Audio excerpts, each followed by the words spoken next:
some reason now I only need to do 3 times, not 5 times. So I don't know what's going on.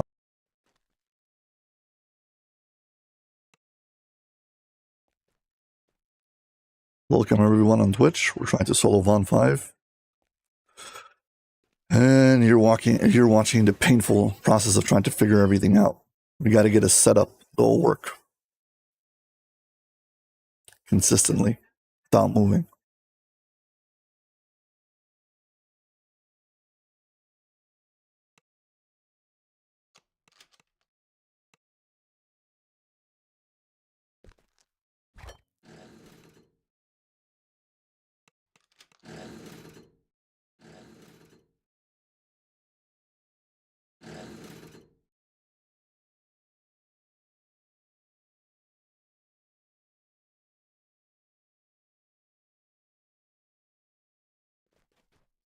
Here's an issue I want to address. If I have a way to make it so when I hit select next, it will always hit the same lever, always move immediately to that lever.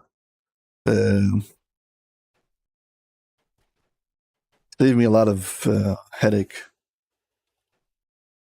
I have it on select previous, if I'm not mistaken. Let me check.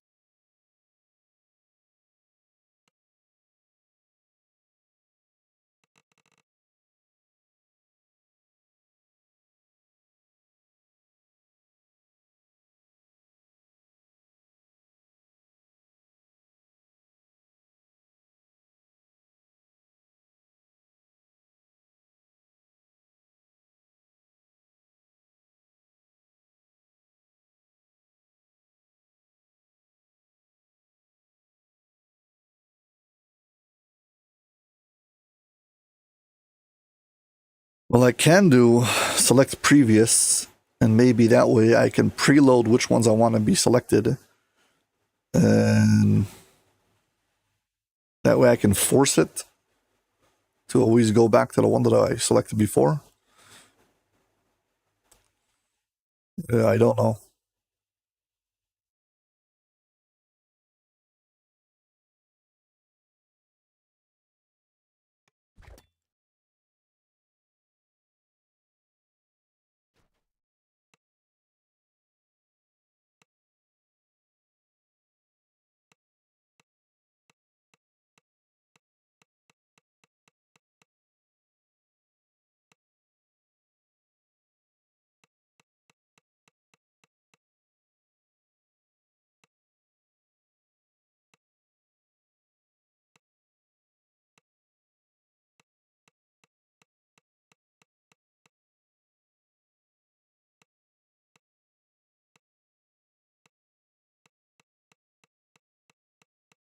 No, it does its own thing. Even if I take a specific order, when it comes to selecting, it just selects whatever thing should be before. It doesn't. I can't force it to select them in an order. So let's say I pick this one, then I pick this one, then I pick this one. Come on. Then I pick the last one. Now if I select previous, it should go back in order. And it doesn't do it in order, so it's not what it doesn't work like that. Unfortunately. But sometimes I see that I need to only select 3 times. Sometimes I need to select 5. Maybe I should look a little bit more down. If I'm using the cursor to shoot, maybe that will work. Let's see if I look down, but I use the cursor to aim, will it still work? Because that could save me a whole bunch of clicks.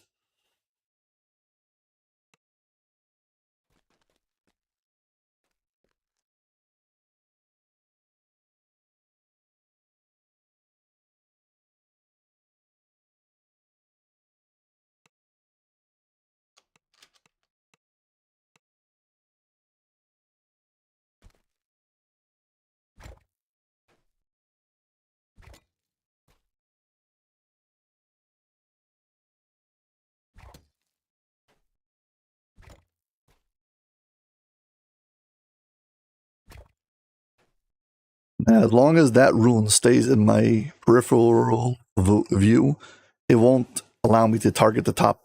I need to be able to, when I jump, I don't see it anymore. That's basically the goal.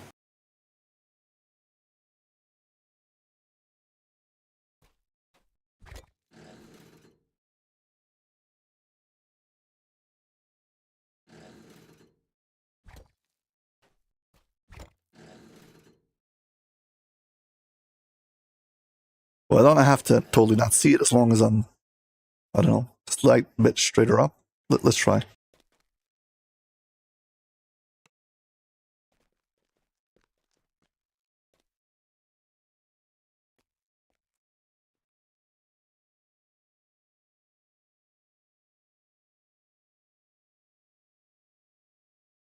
I'm going to put my cursor on the same line as it says rune. So before I was doing it next to this spike, then I tried it higher up next to this light. Now I'm going to do it on the edge over here, but right next to right next to the word rune. I might have to do it more in. I'm not sure. We'll see.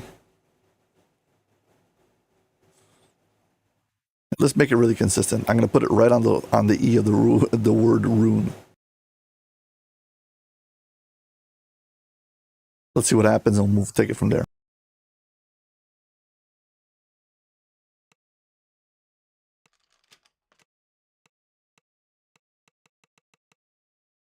Yeah, there's too much to the left.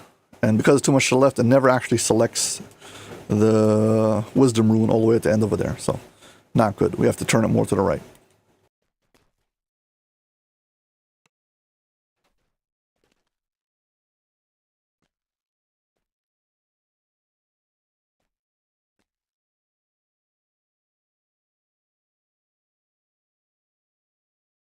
So same height as the word rune, but touching the edge over here. See how this works?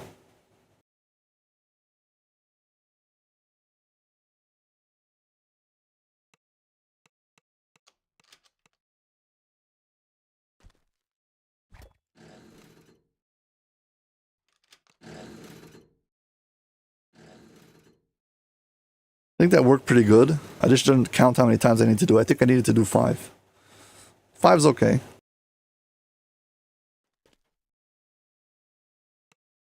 3 is better, but I don't know how to do it consistently.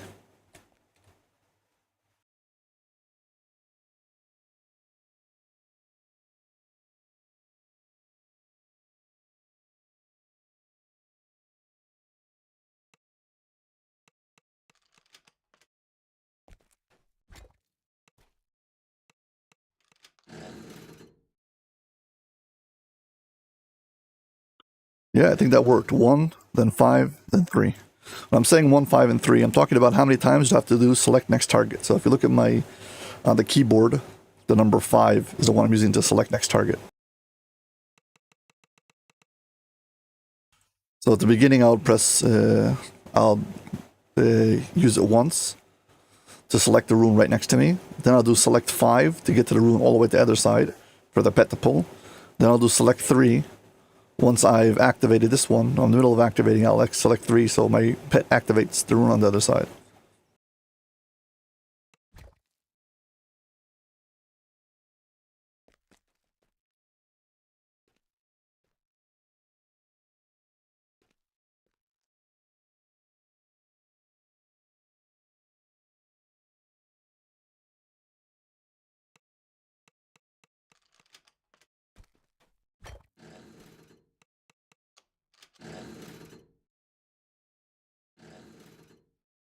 Well, I don't know for a fact if I actually selected the rune on the side over there, but if I did, everything should have worked. Let's do that. Let's do it as fast as I can possibly do it without looking at the screen.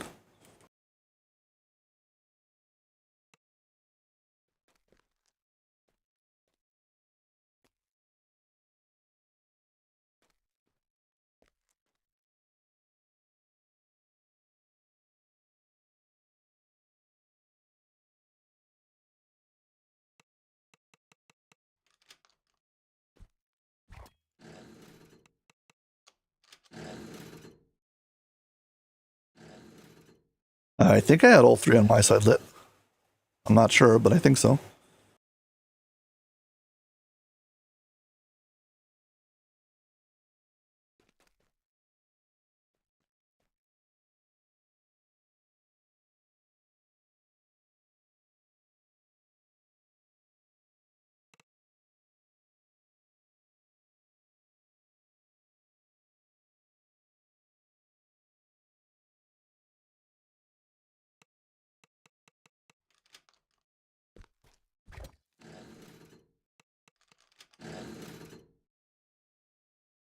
Okay, I got all three on my side lit.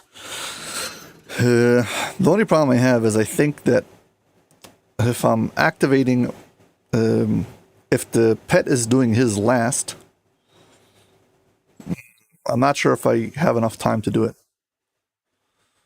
Question is if I should tell him to do it in the middle of when I'm doing mine. I know I just need to do mine faster. Let's do mine faster. There's a hesitation I keep on doing before I do the tumble. So every time after I activate the pit, I keep on forgetting that I should do the tumble.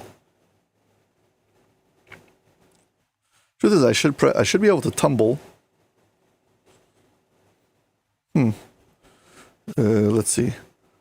I tell the pet to activate, then to stop standing still. Then I pull mine activate. Then I select next and tell the pet to activate. Then only I tumble and jump. Can I tumble and jump before that? Let's see what happens if I tumble first.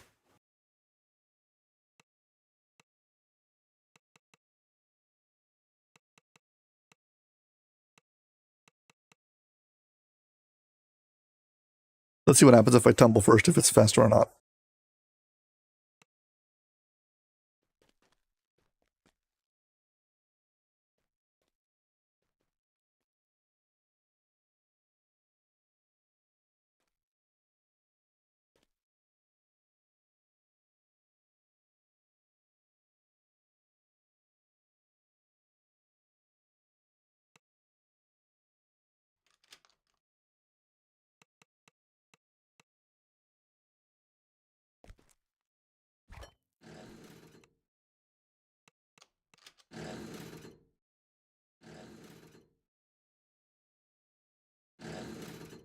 If I tumble before, I'll interrupt my animation and potentially mess things up. So I'm going to stick to what I was doing before. Let's just do it fast.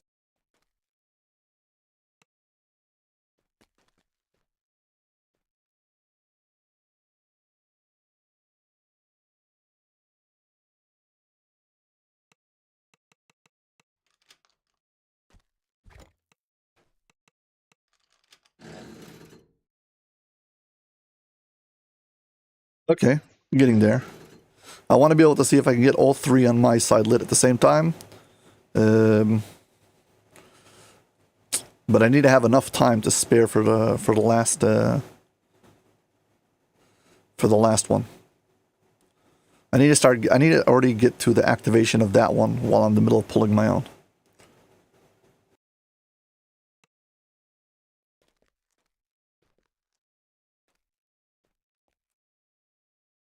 Should be able to predict if I can do it or not based on how fast I do this.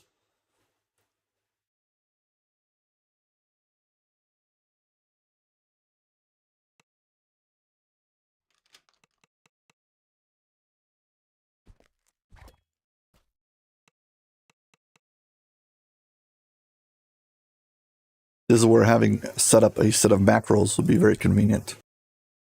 But that's cheating and DDO would ban me. So we got to do it the old fashioned manual way.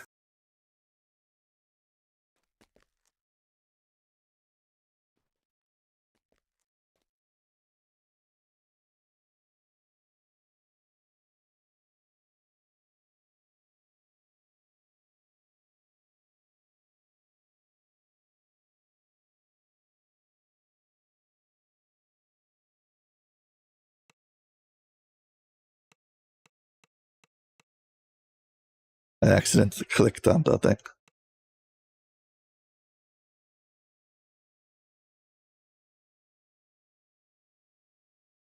6, 9, 5, 4, 5, 5, 5, 5, 5, 6, forward tumble, 8, 7, 5, 4, 5, 5, 5, 6. That's the sequence I need to press to make this thing work.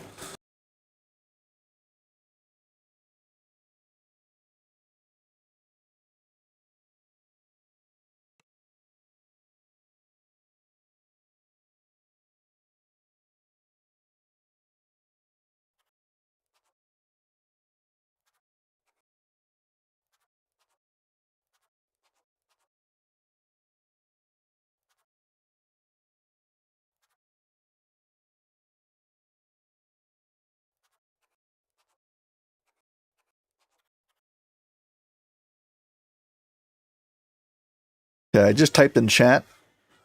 Well, it's in my guild chat. What's the sequence? This long list of letters. This is what I need to type to make this thing work. Okay. 6954555556 W8 7545556. This is crazy. Hello, lowly bumblebee. Hope you're doing well. Thank you for joining me on this very lonely journey.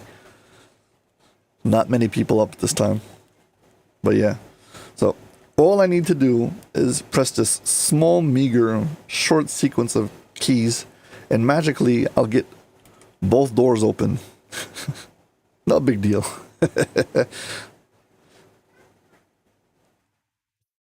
Yeah. 6954555556. This is where I always freeze after that 6. And remember to forward W. It's because I need to change hands, so like I freeze a little bit. Then it's 87545556. Man, this is crazy. I should just go practice the sequence 1,000 times until I'm really good at it.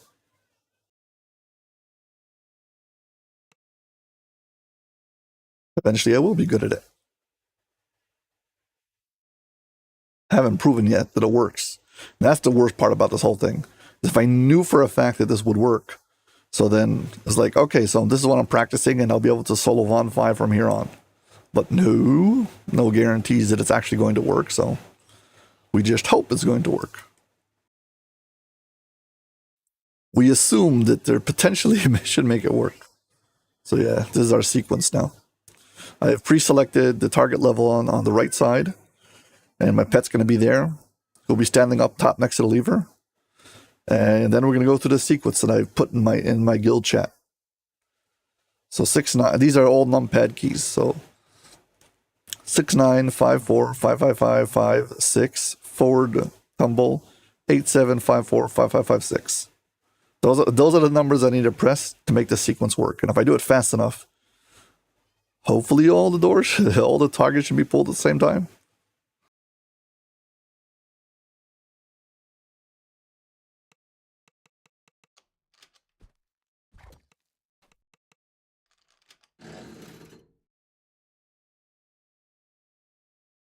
Well, that felt fast enough. There's one problem. I don't know for a fact that I'm actually hitting the rune on the far right. Okay? Could you please, I don't know if you can see it, but when I go through all the when I shift, sorry, here. When I go through different targets, can you see when the rune on the right is lit up?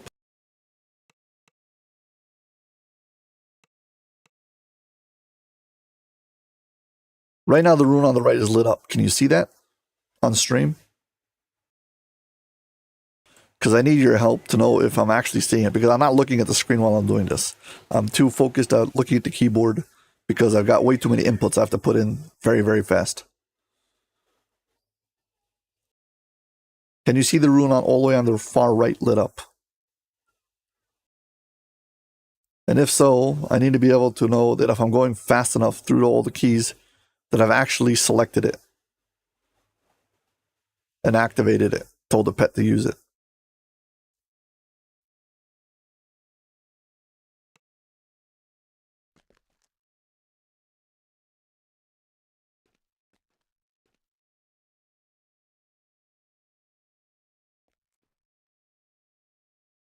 I'll take the silence either as a no or as not sure, do not want to commit, which I totally respect, no problem.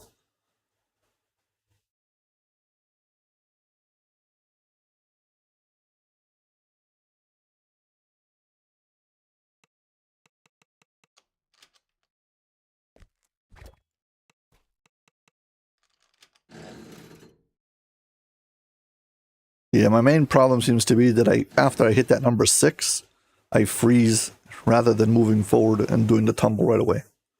That seems to be my biggest problem. Well, it seems to be my weakest link. That's all I mean. It's the thing that I keep on wasting the most time on. I was wasting out like a whole second on it, which I don't have. way too much time.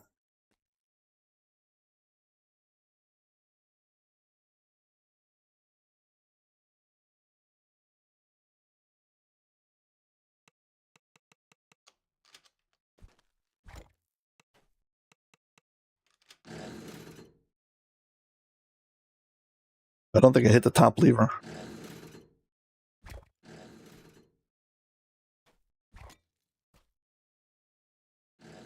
That is another inconsistency you got to work about.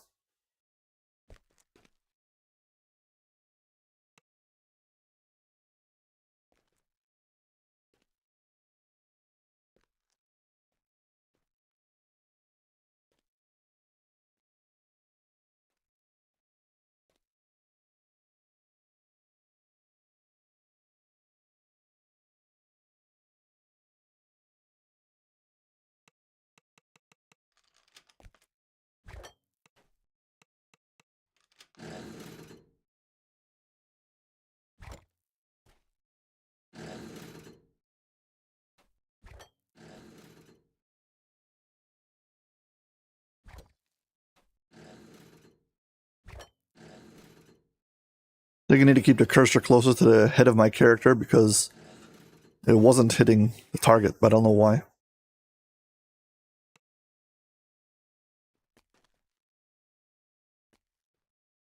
I really hope I don't have to find some new tech to unselect just so I can hit the target.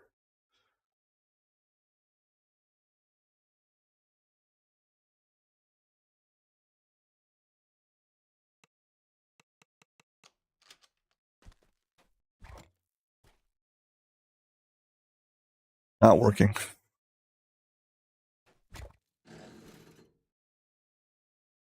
Not working on the first try, and I don't know why.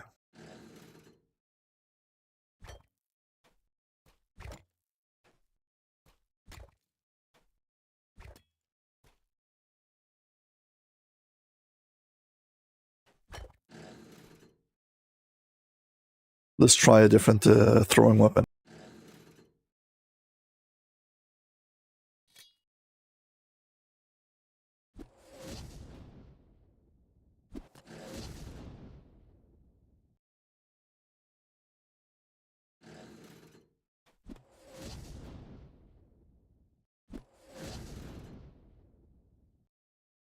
Oddly not consistent, and I don't know why.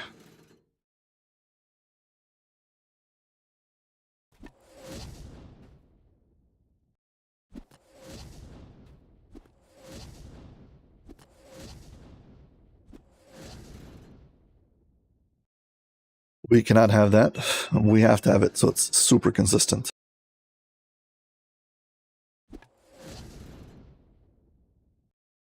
Let's try the target just a bit higher.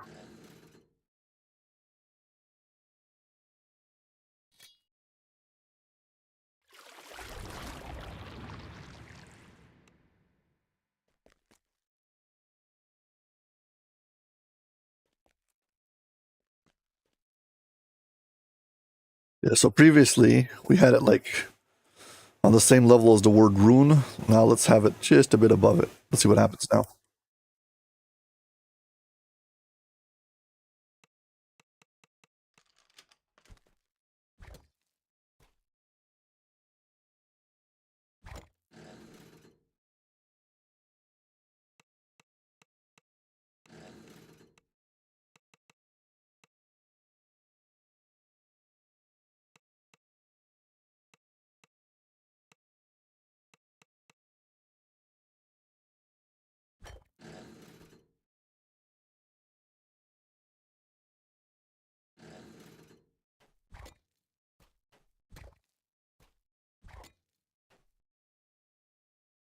Still inconsistent. I'm not sure why.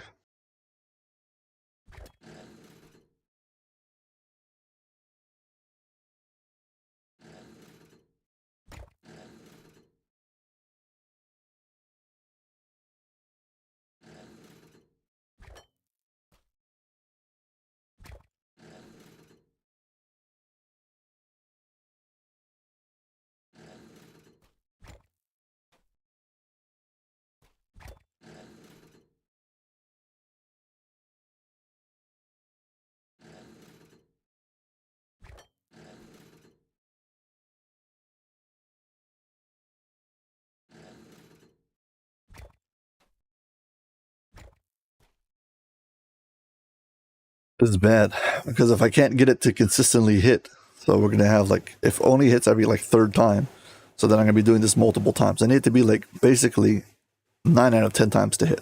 I need to have the maximum consistency because each one of these layers has flaws in it, and if they all stack up, you'll lose your mind. So I gotta have it so it's pretty consistent. I'm not sure what's up with it. Maybe if I stand back a bit from the rune, I don't know. I need to find a place where if I stand, it's perfect.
Maybe it's just a timing.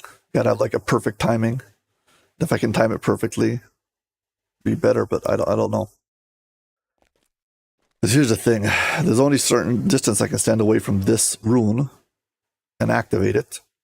Too far and I can't activate it.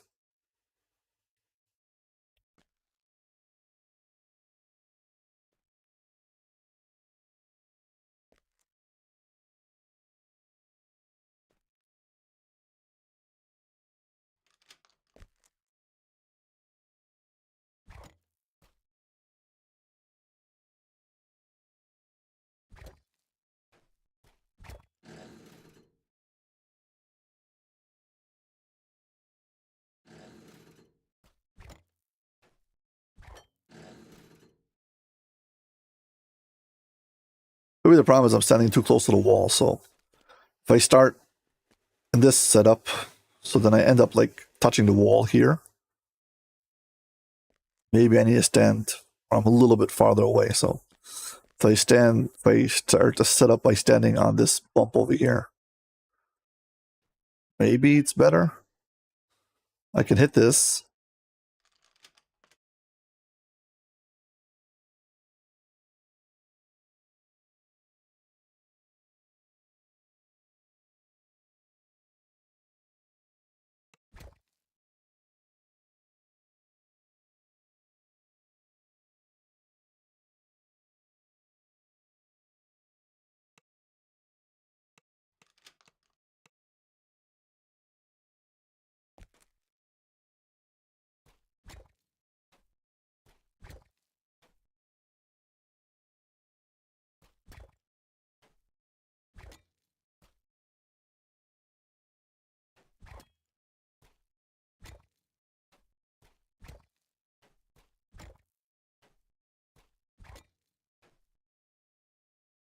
Nope, she won't hit it.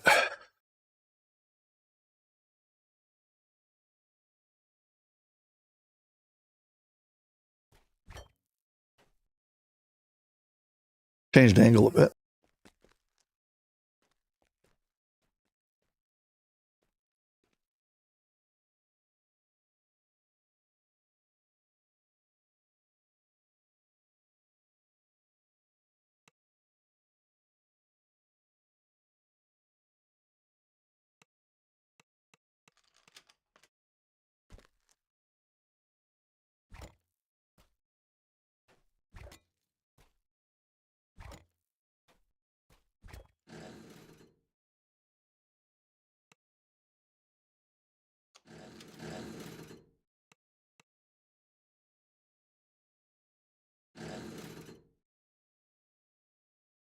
This says it saves me on butt presses in both cases.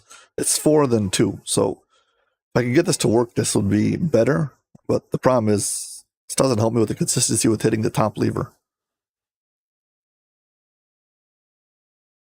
change the angle even more. See if it's any better.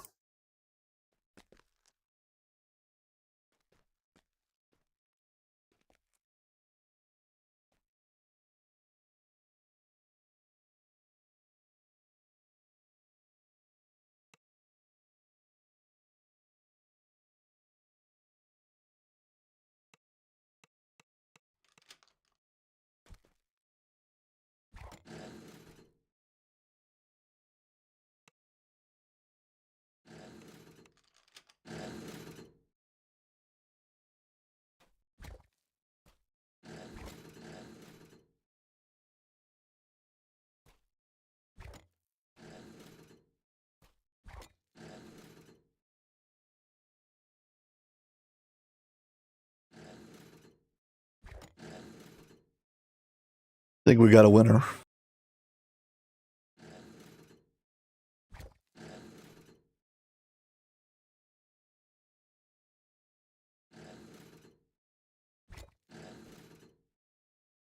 Because it changes the focus, it might be more consistent. And it also means that we need to do 4 and 2 rather than 5 and 5. So here's the new combo.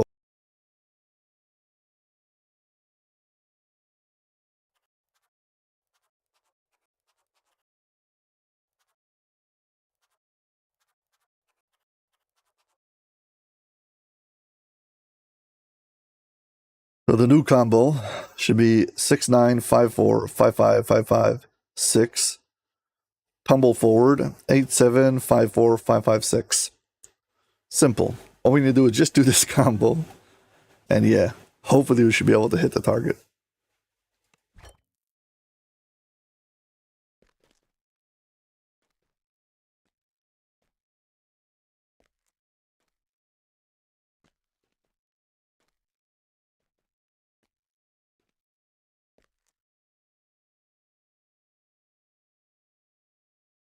This time I put the mouse viewpoint on the R of the rune. That was my marker. I set up against this crack on the wall. Well, it's a bump in the wall, right at the point of it. So I'm facing it. And then put my mouse cursor right in the middle at R.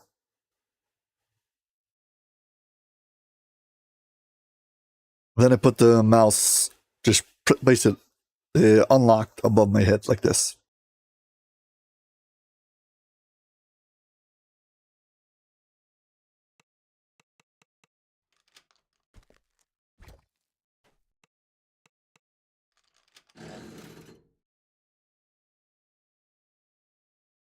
I did miss the target for some reason. I'm not sure why.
This is going to drive me crazy, the inconsistencies of this particular part.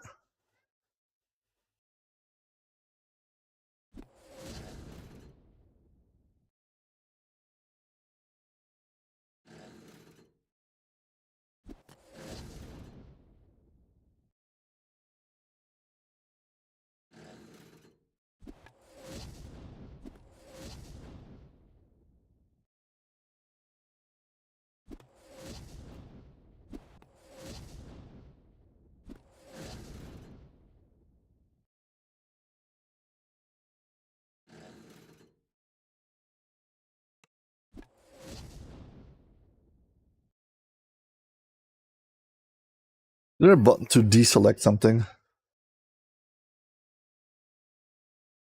I mean, other than hitting my mouse to unselect.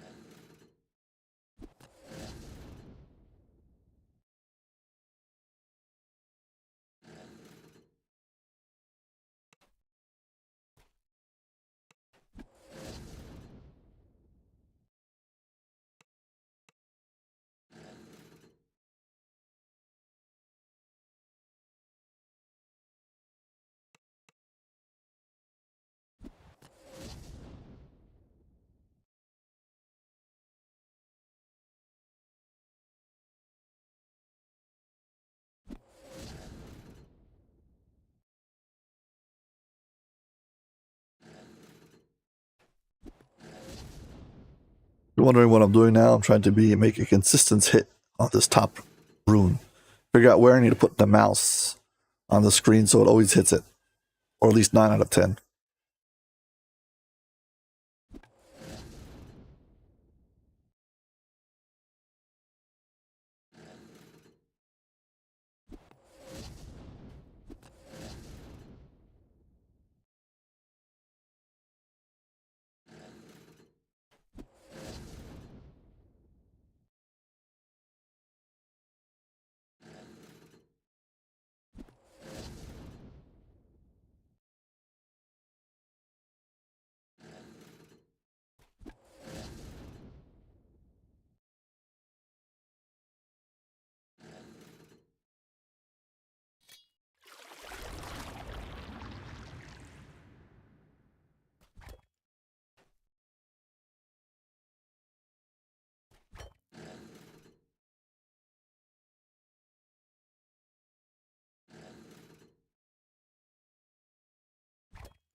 Checking to see if the Immortal Sun Flask is somehow more consistent than the regular Shuriken.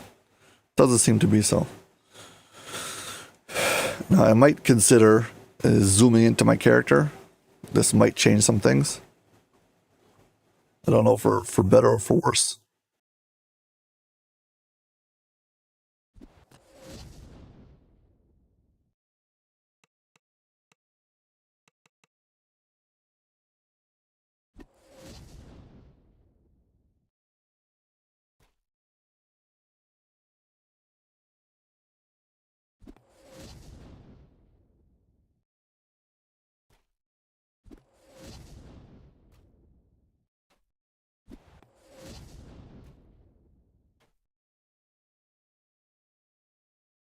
Doesn't seem to be better when it's fully zoomed in.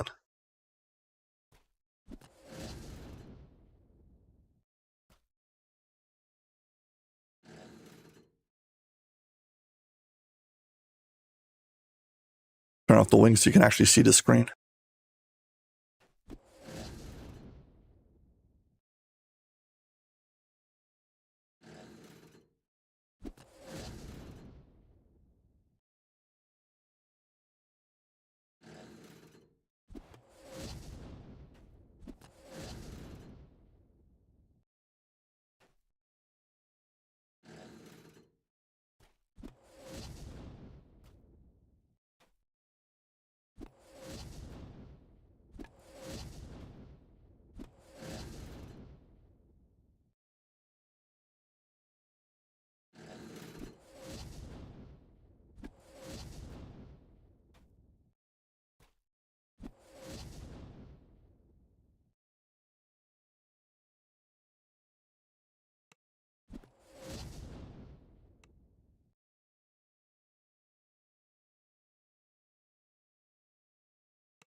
Doesn't seem to be that Immortal Sunflax is more consistent.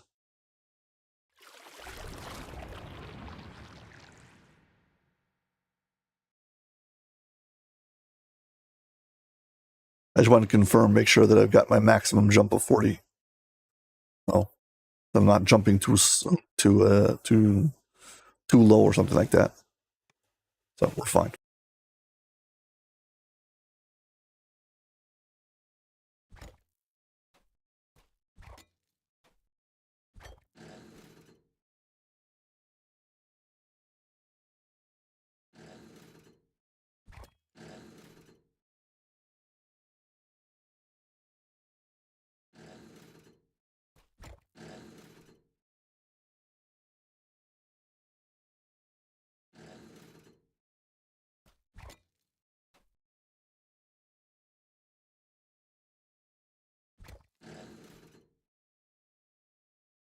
Every time I'm doing this jump, I'm closing my eyes and I'm trying to see if I can get the feel for it on the keyboard of exactly when to press to fire. Because as far as I can tell right now from all the testing, there's this perfect height where if you jump and you hit it at that height, it will fire and hit the target.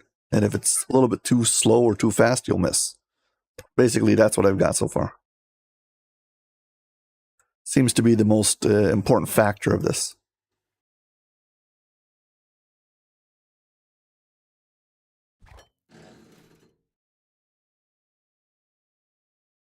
Also, I can get the feedback.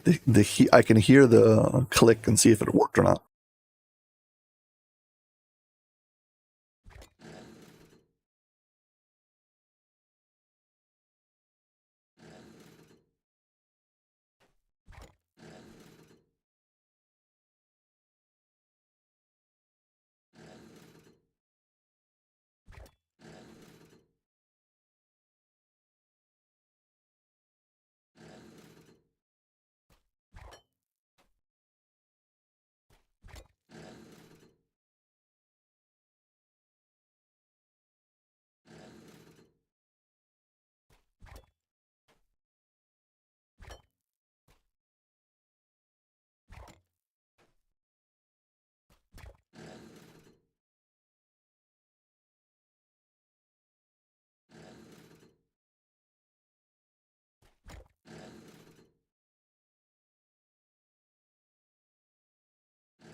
Seems to not be hitting at all. I don't know why.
I think I got all three that time.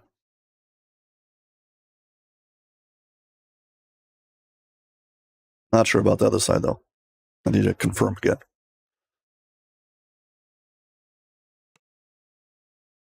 Did it take 4 or 5? That was my question.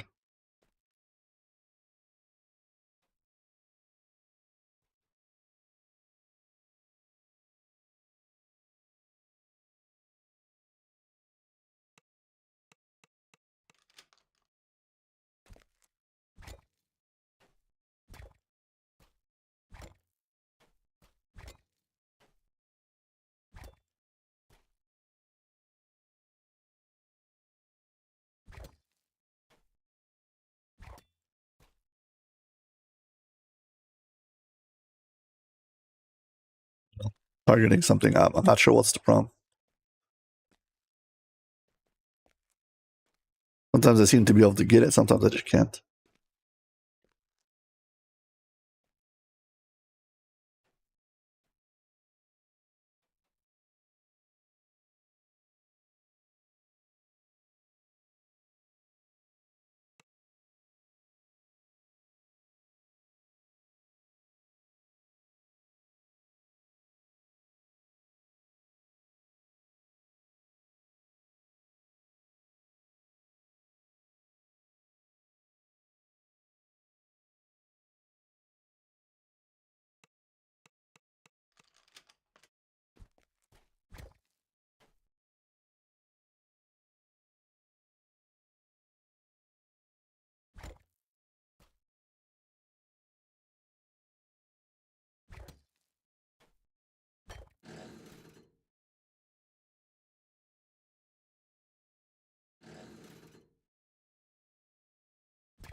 Get out the pit and see how it looks. Finally.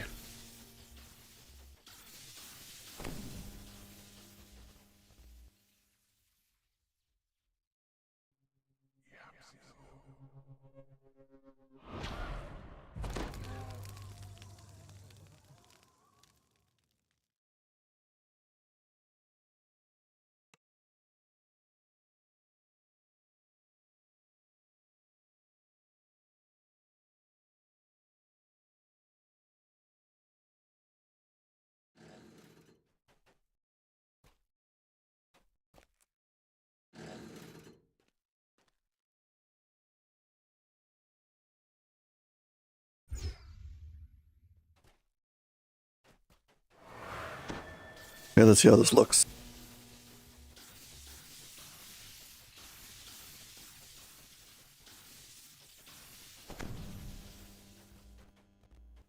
And he's already left this place.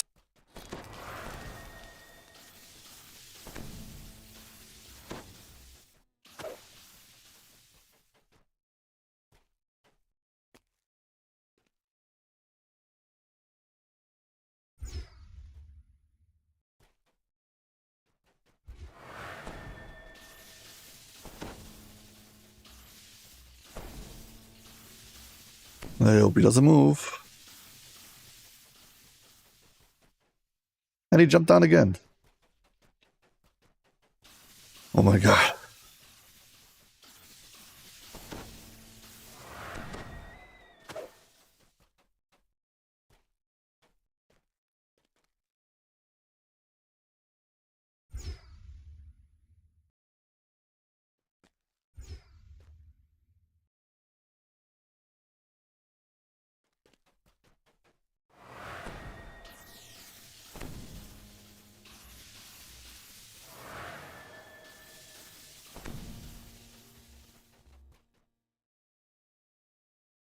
Okay, at least he stayed this time.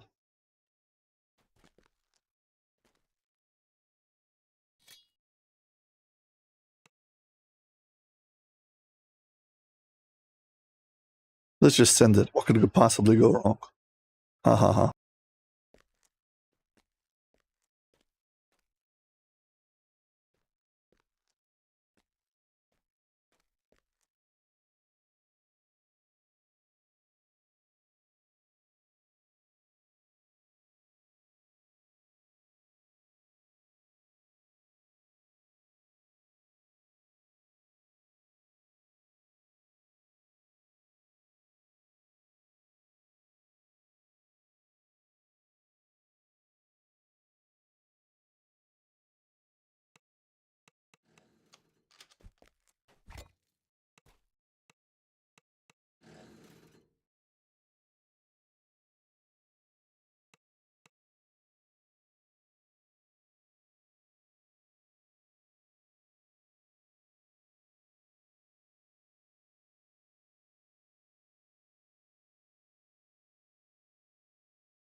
Yeah, this pet's useless.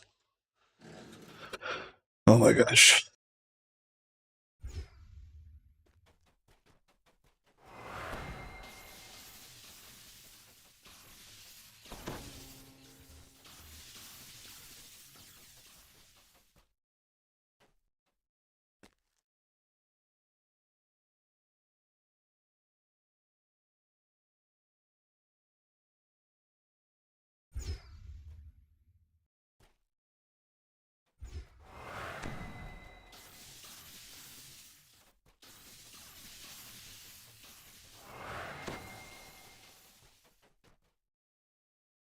Well, he's still there.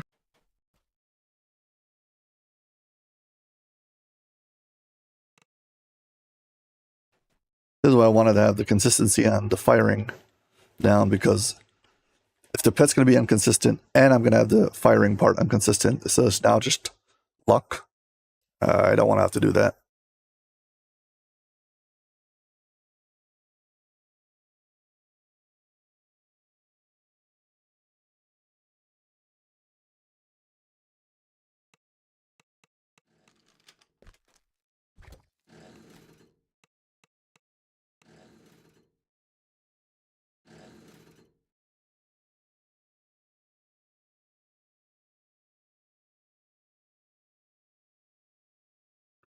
Truth is, I didn't actually see if he actually pressed anything. Got to check again.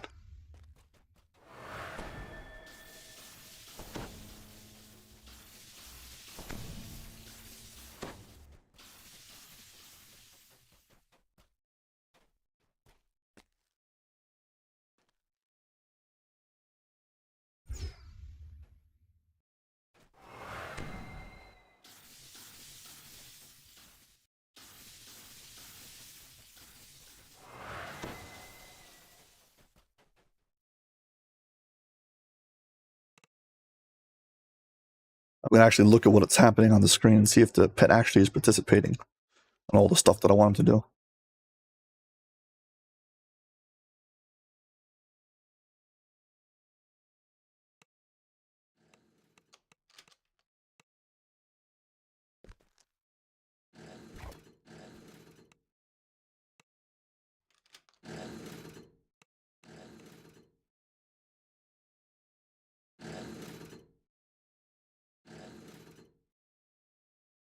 Well, eventually he got it.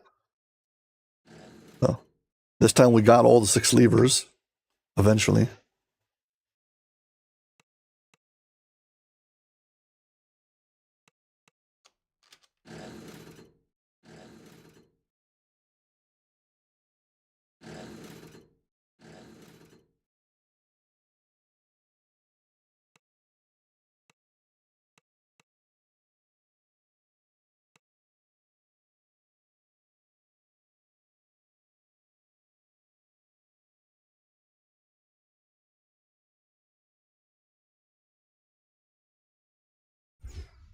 Gotta check something out on the floor.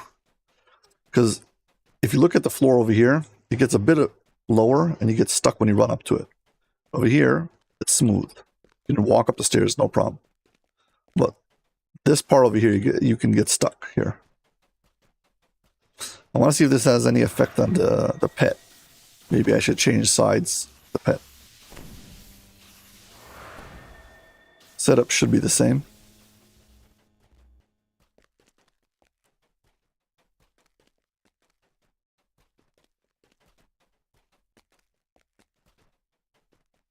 Well, this side is very smooth, so I don't see why the pet isn't just clicking what he needs to do. So let's try again.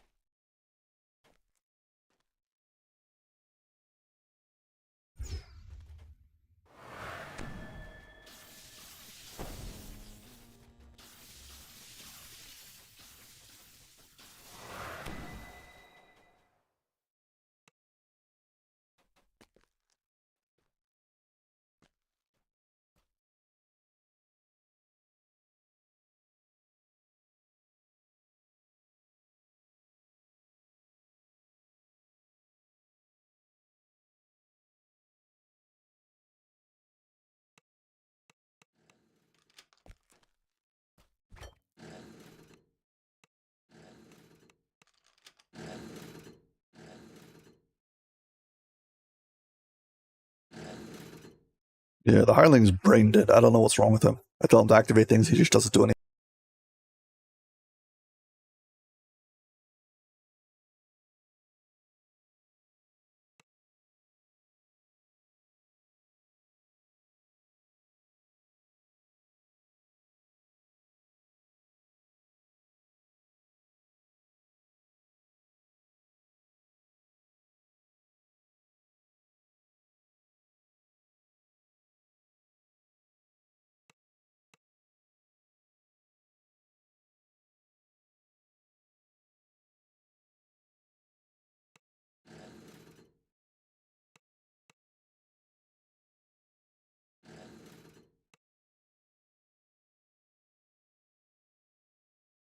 Maybe I need to put him on attack. Maybe that's better. Let's see.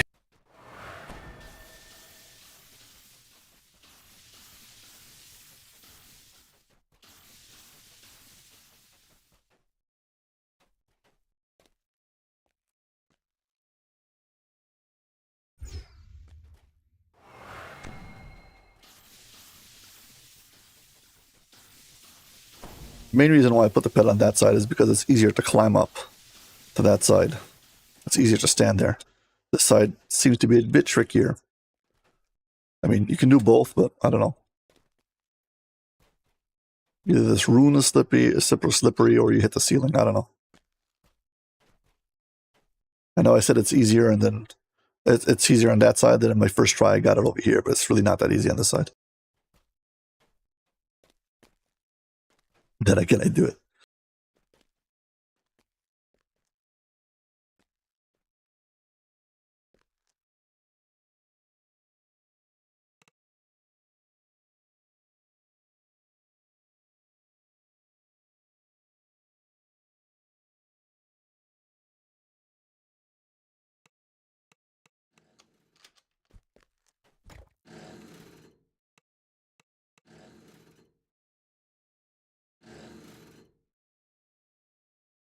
Well, I think that was it. I think we got all of them. I'd have to check the tape. But I think all six were activated. Not fast enough, but I think we got all six. If anybody can confirm, I would appreciate it. But if not, we're going to continue.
Buddy, where are you going?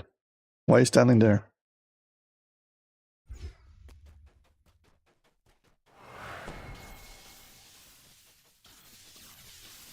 I suspect he never actually pulled that first target.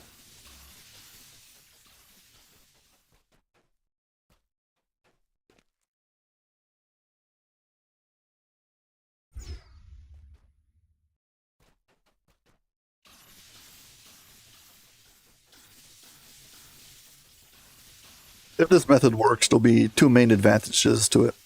First off, you won't have to have some specific crazy fast build to make it work. And second thing is that you won't have to, other than not having a fast build, some other thing, forgot what it was. Should be that the setup should be more consistent. And you right, and you won't run out of like action boosts and stuff like that because there's nothing stopping me to keep on going.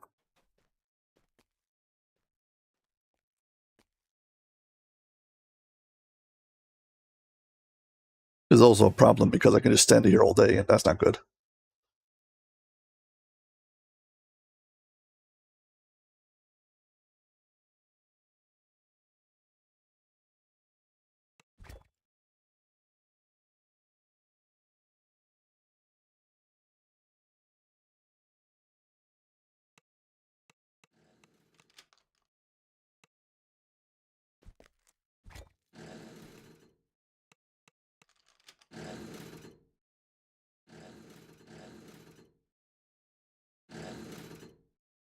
Too slow, but on track.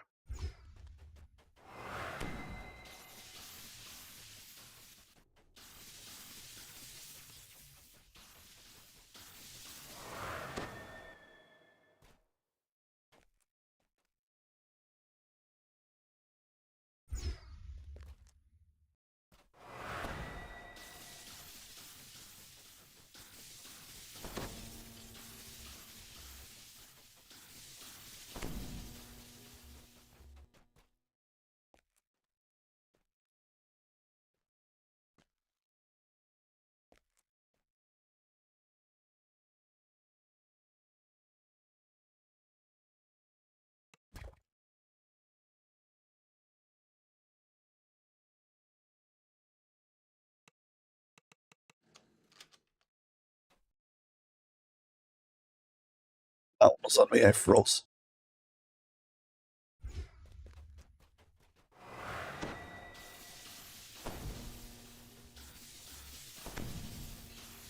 But the pin actually got both of his levers, so that was good.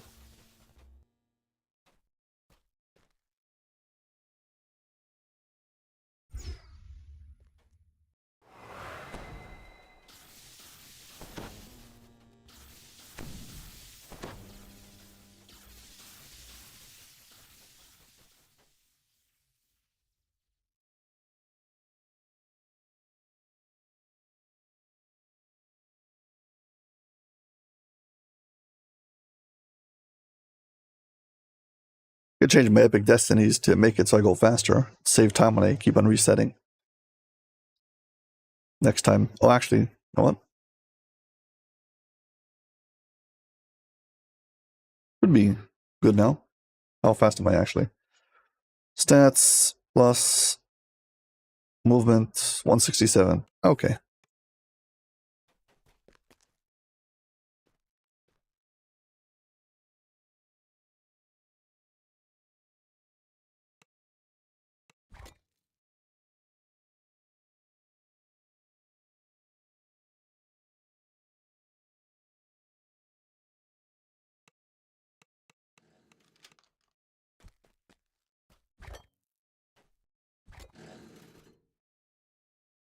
No, I missed mine.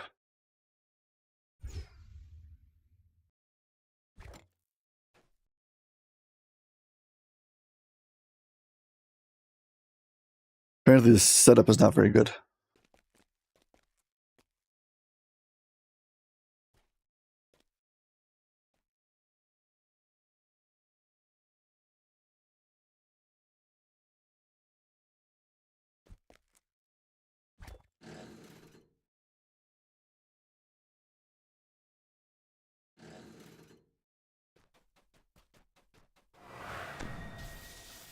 You gotta have a consistent setup or it doesn't work.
I realize that I have to tell the pet to activate his before I activate mine.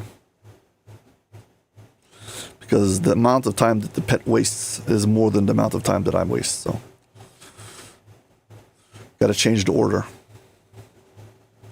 So basically after I do my tumble and fire, let's see, it'll be, the last thing that will be selected will be that rune. I need to tumble, fire, and move targets, I guess all at the same time, and activate his. So when I land, I can pull mine.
And once again, we've got to change up the order.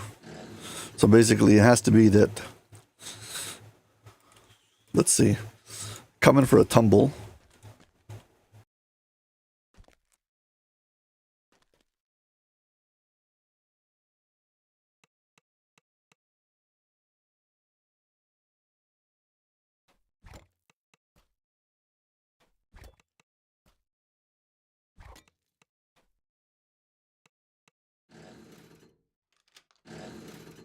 While I'm falling, I have to select the next target for the pet, and then I have to select mine and activate it.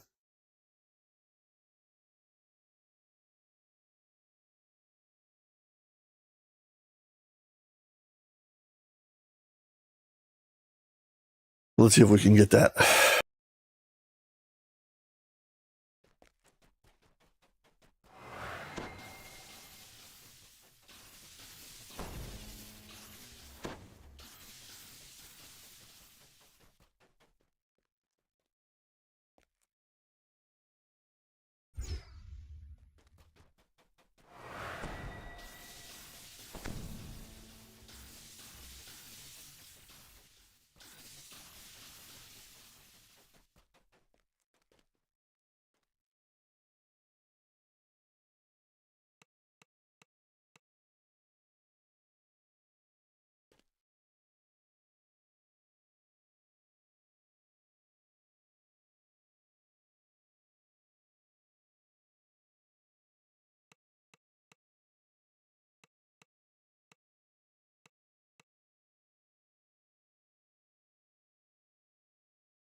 Okay, so I've got the rune on the far side selected. I'm going to tell the pet to activate it. Then I'm going to jump fire while I'm jumping, while I'm falling down. I'm going to select next twice and activate the pet. Then select next twice and activate me. That's like the goal right now. This is a sequence I'm trying to work on.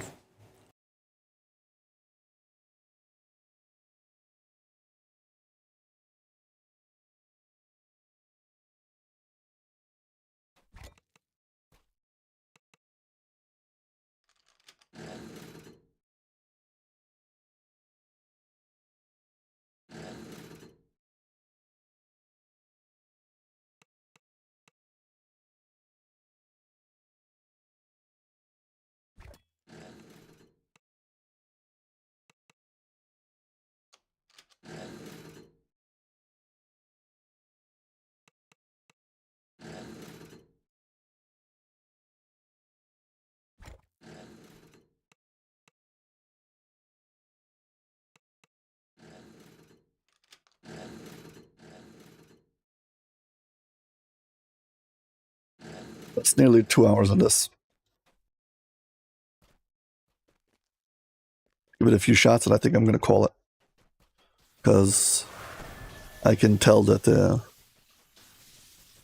it's been too much for me, so do something else more productive.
Yeah, I'm getting sloppy and too tired.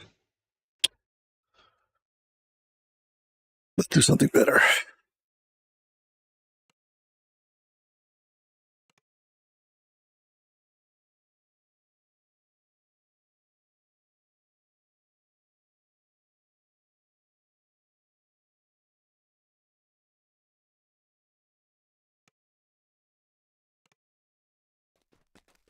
I'm gonna log out to keep the setup. So next time I don't have to redo all the key bindings and save it in its own folder. Then swap to the normal folder for the regular setup and be back in with a different character. Let's do that.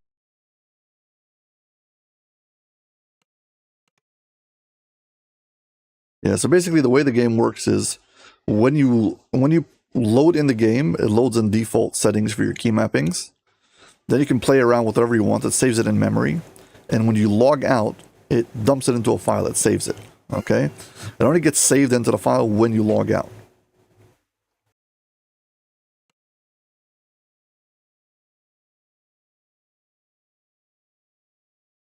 I now have created a file called key mapping who's saved, okay? And I'm going to move that particular file to a specific folder and copy in my default settings.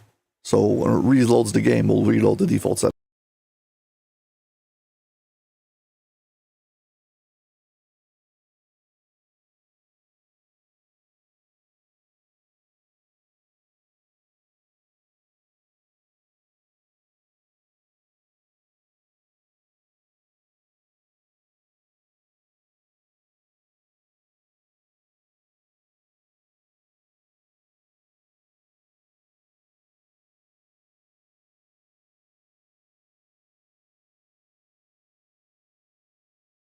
Okay, I've saved the key mappings we did today in its own file, an own folder, and then I've put in the new key mappings on top of it.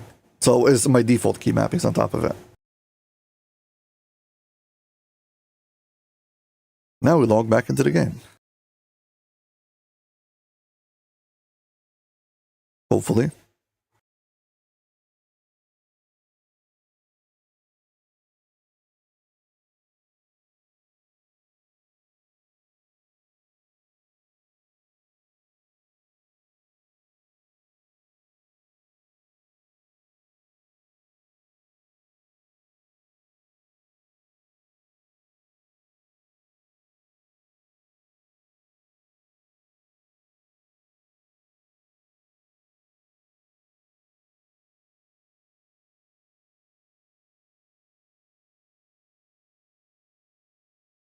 Hello.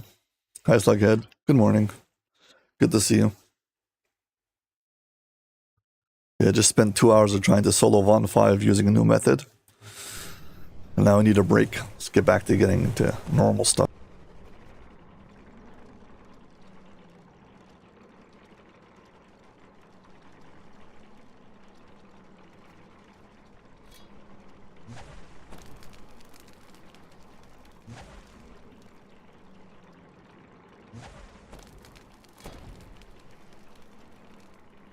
So previously, I've tried to solo legendary Master Artificer, and ultimately I failed because my range DPS wasn't enough to beat the boss at the end.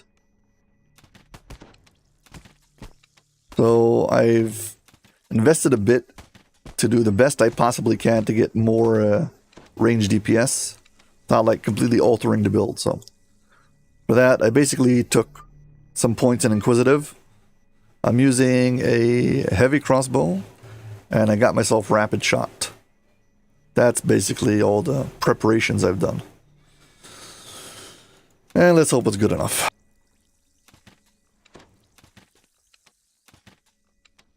Also, I made sure to slot into it 5 pieces of whatever it's called. Whatever this set is called. Let's see. Through the Mists. So if I tumble, I get another, whatever it is. If I use Uncanny Dodge, I get another 50 range power for 15 seconds. Because ultimately, I need a lot of range power for a very short amount of time because the boss goes up for a few seconds. So yeah, that's basically what I've got.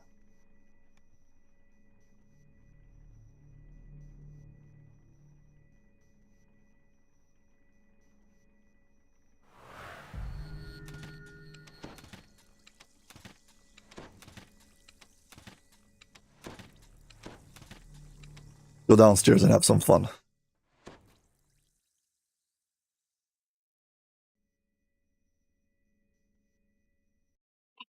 I need to get used to using it, or I'll be all the way at the end of the raid before I notice that I need some, whatever. Need some practice with it. I can put in here 1, 2, 3, 4, 8, 10 of these.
The upside, you're asking a good question, Jacob. When it comes to Bane weapons, thing about Bane weapons is potentially they give the max amount of damage, but they're most specifically, but they're only like specifically geared to a specific creature.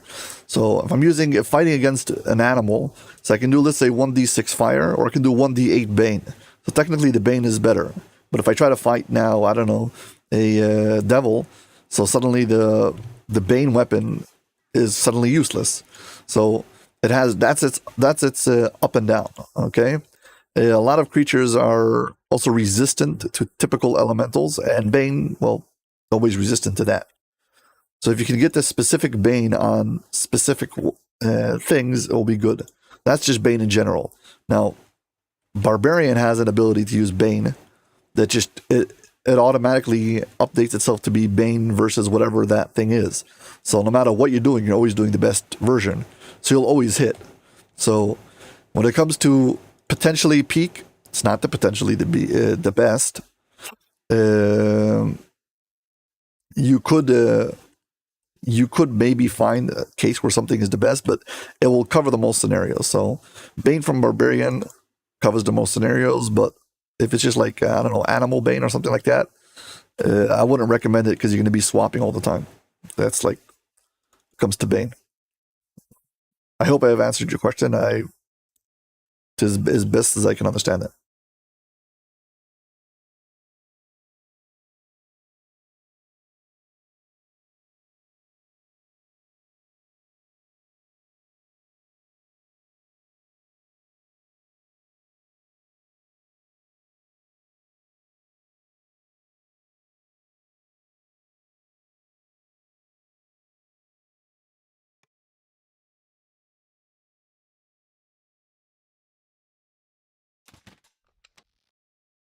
The reason I'm saying why Bane is not always the best is because the way it scales. So Bane, here, I'll show you. I've got this thing called Frenzy. It does 1d8 Bane damage, like all Bane does, 1d8. And it scales with 100% melee power. You might have something who goes off some kind of elemental power, which you can get much higher, or you might have something who scales off 200% melee power, which will make it much stronger. So if whatever you're hitting is vulnerable to whatever kind of imbued you're using, you can potentially be better. Oh, Bone Crafted? Bone Crafted are just very, very, very convenient. No problem. Bone Crafted are not the best, highest DPS per se, but they're definitely the easiest to get all the things you want. They're very convenient. Overall, I give him the highest rating. I think right now the Dino Bone crafted what's it called weapons are the best. That's why I'm using them. Yeah, sorry for misunderstanding. I thought you said Bane. Reading it out of the corner of my eye, I missed it.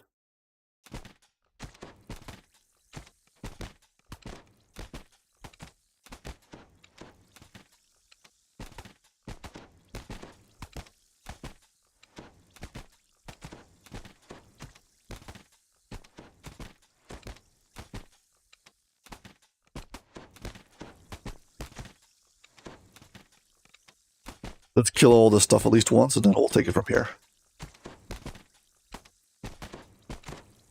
One of the big upsides for Dino crafted weapons is if you have the attuned ones, you can get them as part of a 5-piece set.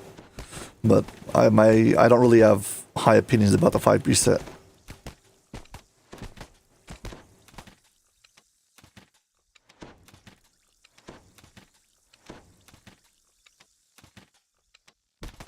Thank you for clarifying it, though.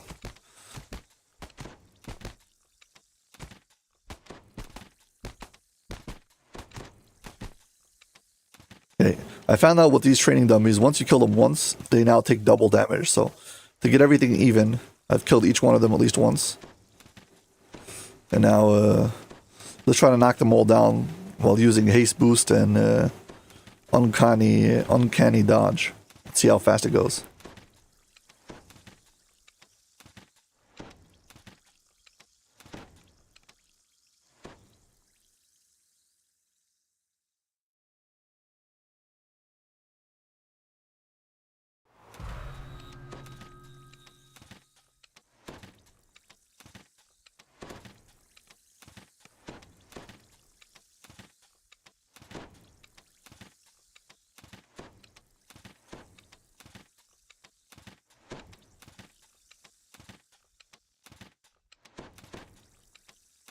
Yes, that's the main problem with the 5-piece from what's it called, Dino Bone crafted.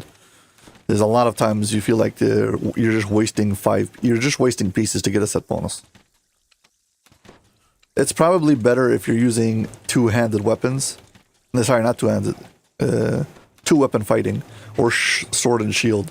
That way you have two things equipped as your weapon, which is better. Probably the best case is when you're two-weapon fighting. Two-weapon fighting, you're already going to probably have 2 Dino Bone crafted, so it's only 3 other pieces. And that's not that bad. Technically speaking, the 4-piece set or 5-piece set from Vecna is better, and the items are much better. And if you don't mind crafting the armor and helmet and cloak to be part of the set, that can be really good. Because if you get you can actually craft the profane set on those also.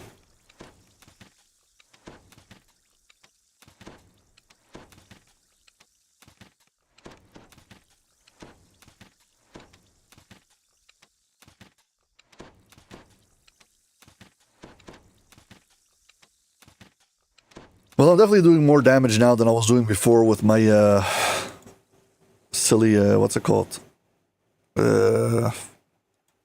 My silly throwing weapon, so hopefully this should be much better.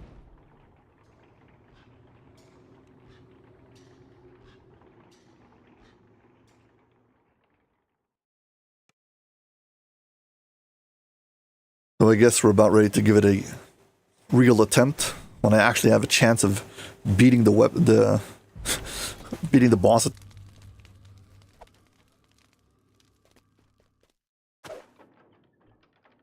Yeah, before I do it, I'm going to take a break. So, quick bye, I'll be right back. Okay, here we go. 3, 2, 1, go.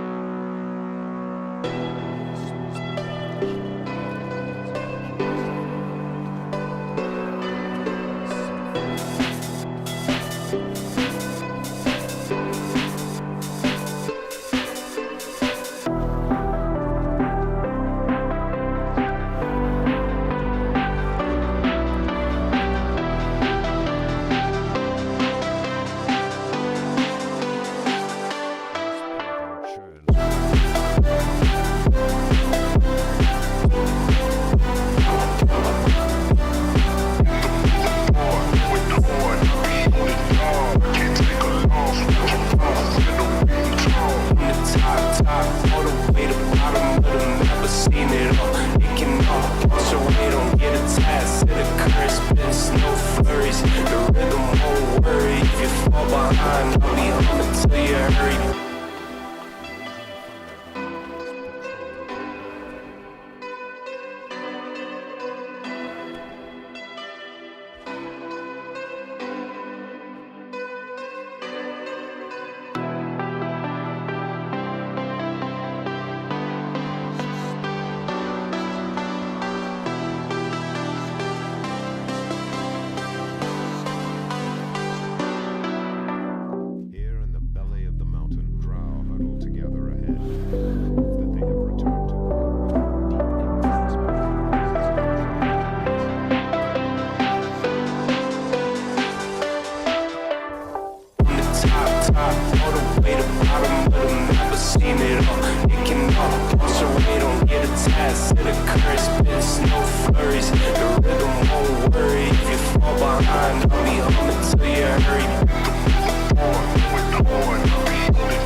Hi everyone, and welcome back to live stream.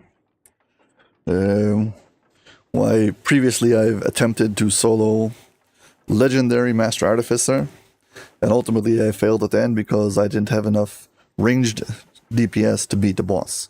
So I've done some adjustments to hopefully allow me to defeat the boss, and we shall see what happens now.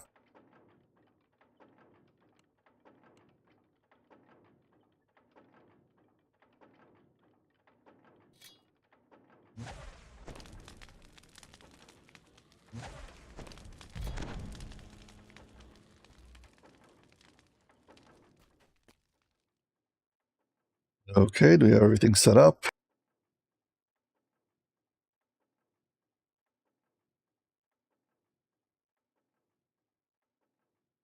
Haven't played this character in some time, so hope it all goes right. Oh, I also have to remember I have to swap my braces.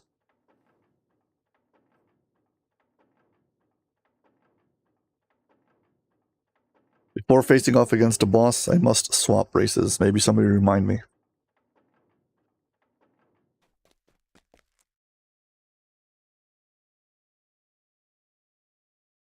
Legendary normal. Here we go.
I am Tovin de Cannith, If you know me at all, Here we you go. will understand that I merely intend to help the Warforged, nothing more.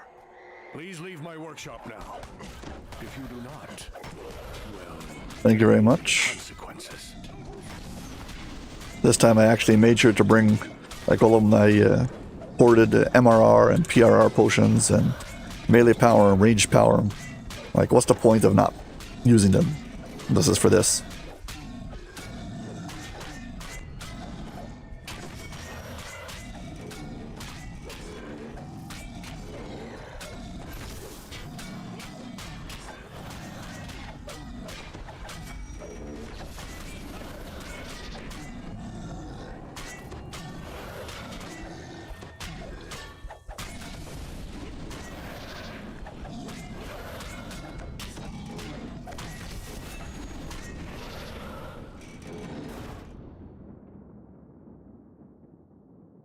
Yeah, my PRR now is 271. Just want to see how it looks when it's all boosted up. Double strike 42. Melee attack speed is 35. And melee power 251 and range power 174.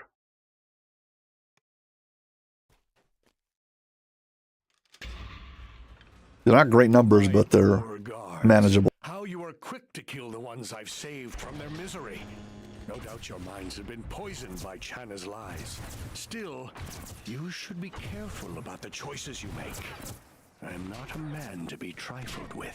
Doubtless Chana told you that I am hurting the Warforged. Well, that is not true. I am merely cleansing them of the flaws. you built This into door them. over here is the lockout point for this raid. Once you get past here, this door is going to lock behind you, and you won't be able to move ahead. Would it shock you if I said I almost agree with that monster? We did give the Warforged superior bodies, but then we also gave them the ability to doubt, to hate, to fear. And after doing that to them, we boasted that we had given them souls. However, I have discovered a way to fix the Warforged. A dim image of Tovin stands in the middle of this room, surrounded by I must refuse. I can't give up just Okay, here we go. My work is greatest. The Canith leadership will come to its senses after I have adjusted the Warforged.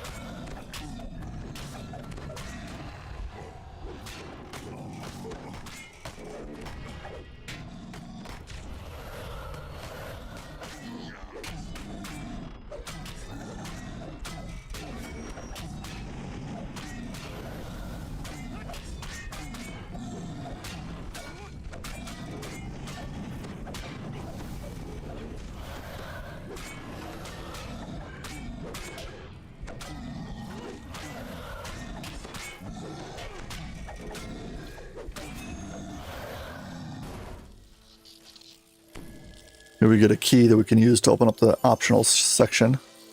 The optional section is pretty straightforward. You go in, break a bunch of pipes, and It must get open out. something important.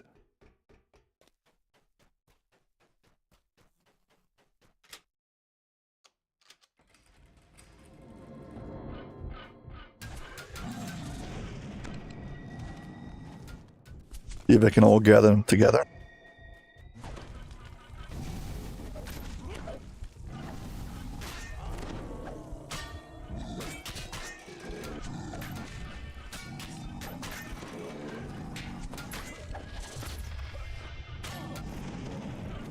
Get rid of all the easy stuff first.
Okay, let's get in and out as fast as possible.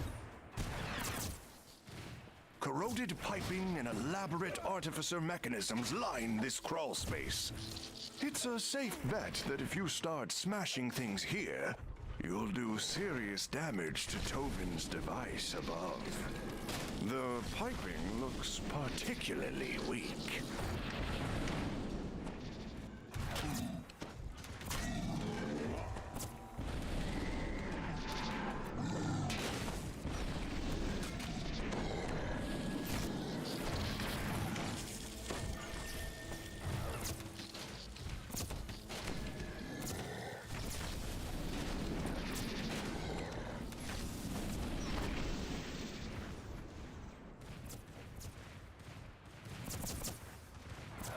Yeah, I think I've destroyed enough. Should be good to go. Let's get out.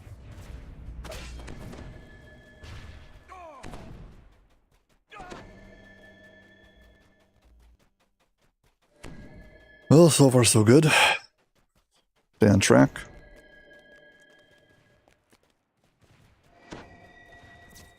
Shrine here. If you haven't already, please hit like and subscribe on YouTube. If you're on Twitch, please follow. I appreciate it.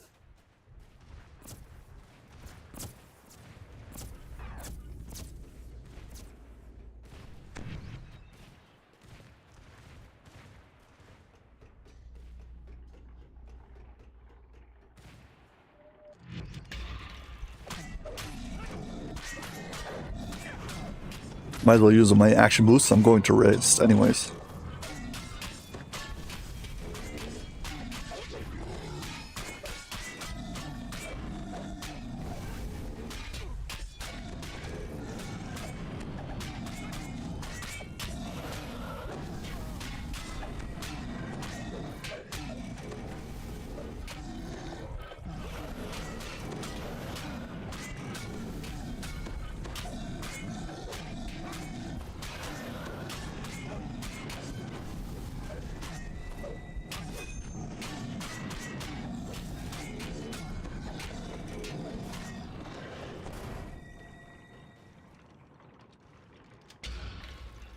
Yeah, another shrine right over here.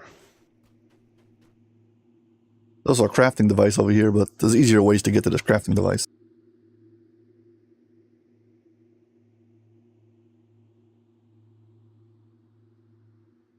Ways not in that don't require you to run half a raid just to get there.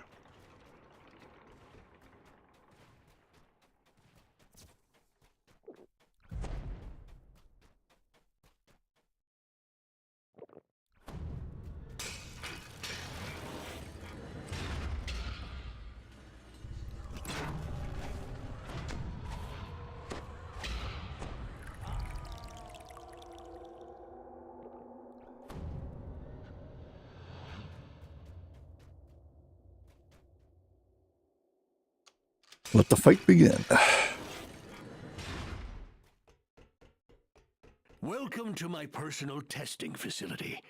I'm afraid that we have no more time to debate my plans. Since you are so persistent, I will use you to test some of my best creations. We'll take your measure first. Guards, attack them.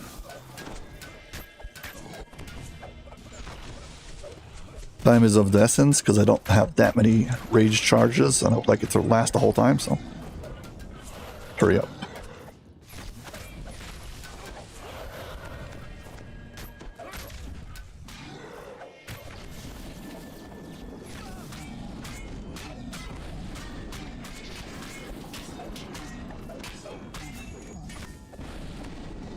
Come on, you two, stand together.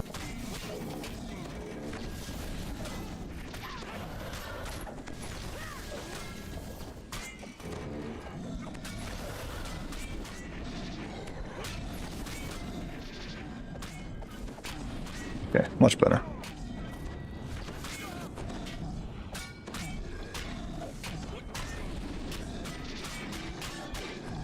I know I'm a single weapon fighter, but I do have a lot of cleaves, so enemies just stand together and die fast.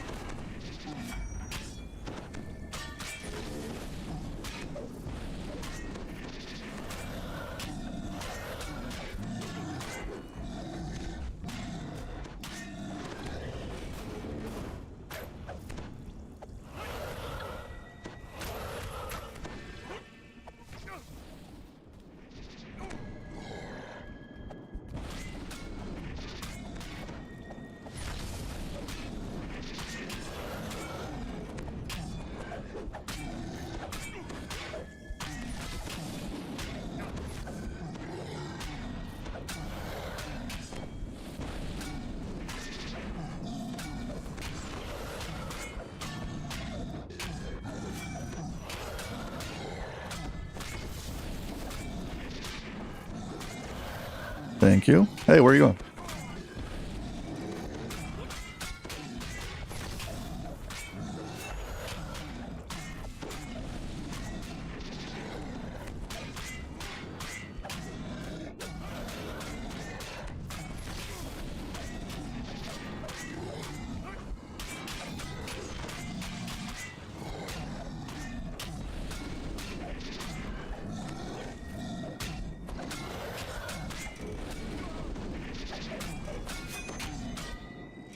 I can see that I will have to try Okay. harder. Deploy the sentinels and the heavy golems. While you're busy with those, I will prepare my next little trick.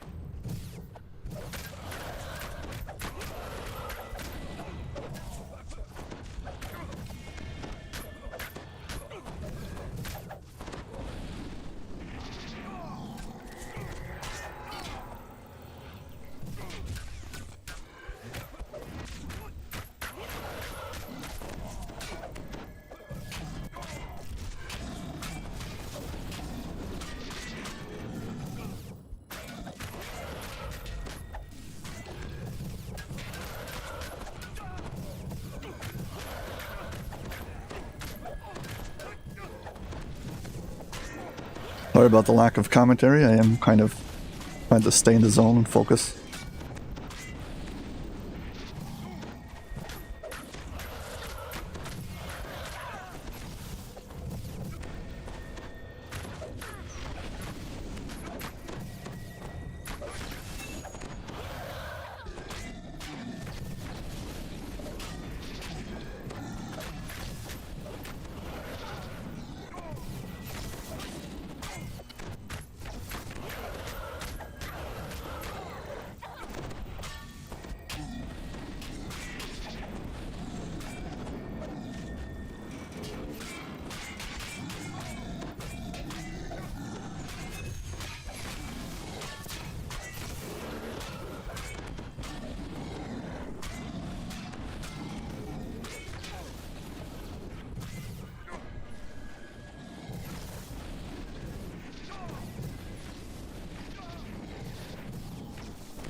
Yes, I do. I had the deconstructor augment because if not, not very good.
I just run it with a full party of extra players, and it's there's only 2 items that drop from that item, that thing, and there's like 30% chance you'll get one of them, either the docent or the augment, or nothing.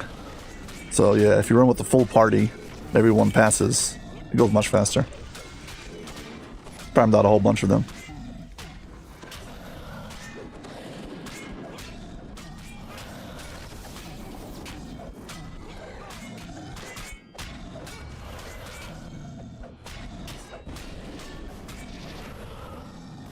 A pattern of flashing lights appears above. Hey, here we go. What could it Now this mean? part.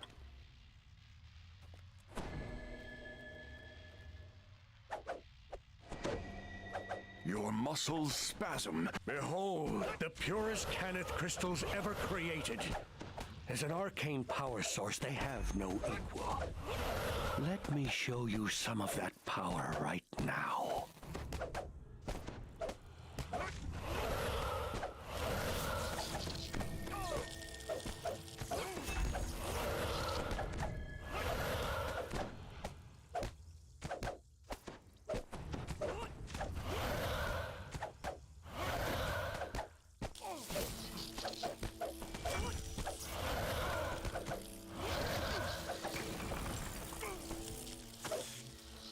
The damage per second DPS really isn't good enough to do this easily. But hopefully it's manageable. Concentrates and begins to weave a new arcane pattern. You've got to do something about those power crystals. Your muscles spasm as the floor below you starts to crackle.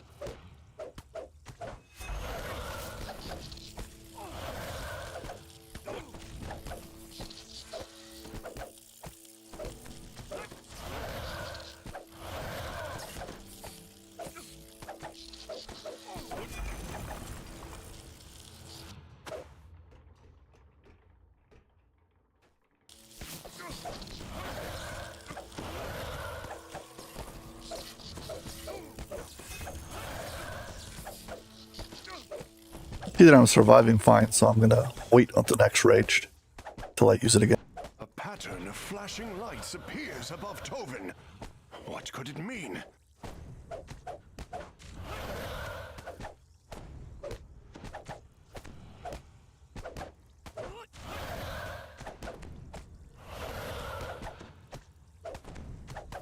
Uh-huh.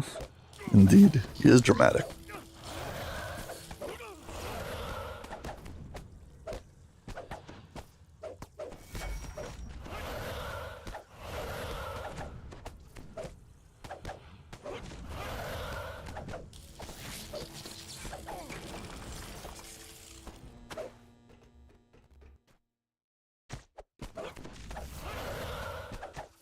Hope I can get through the 8 Magefire cannons before the golems come out this time. Last time I was way too slow.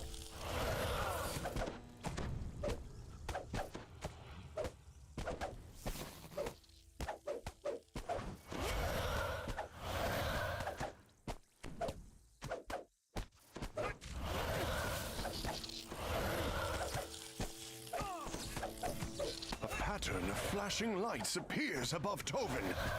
What could it mean?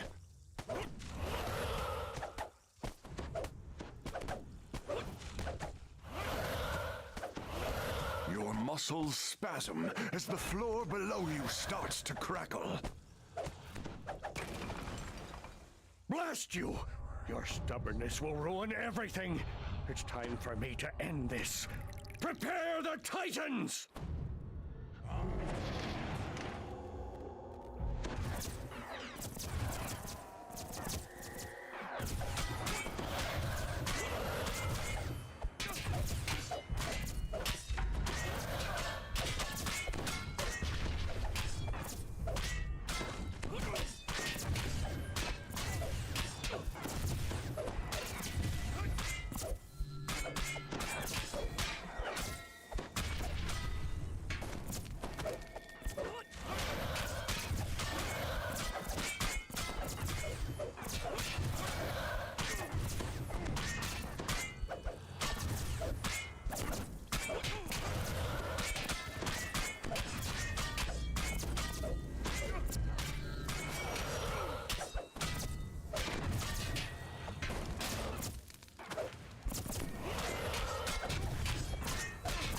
I dare say that these Warforged Titans are my masterpieces. I've put everything I know into these magnificent creations.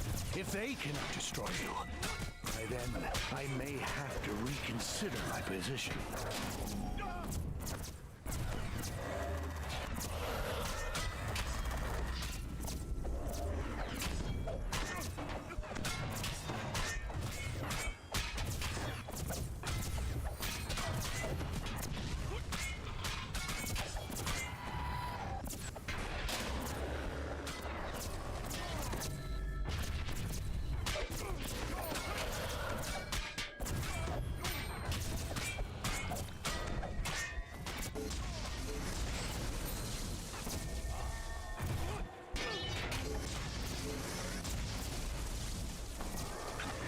I need him to come stand on top of me, or I'm going to take way too much damage.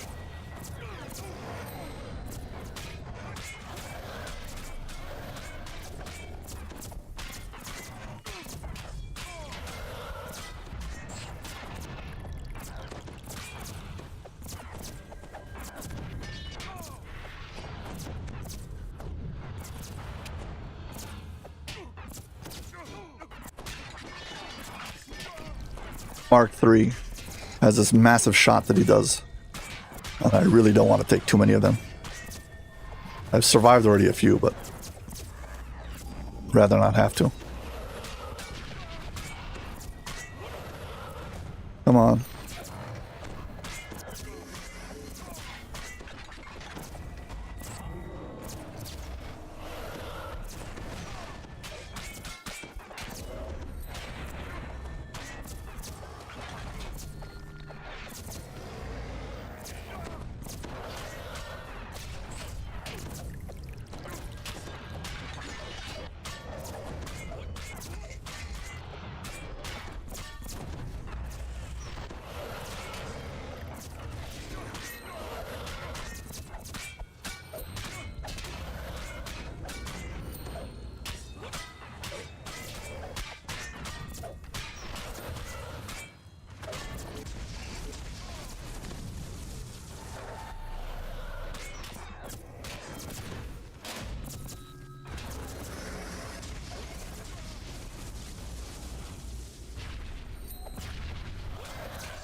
Knowingly, he won't just follow me.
Okay, I think now comes the beatdown. I think we beat all the Titans. I mean, cannons.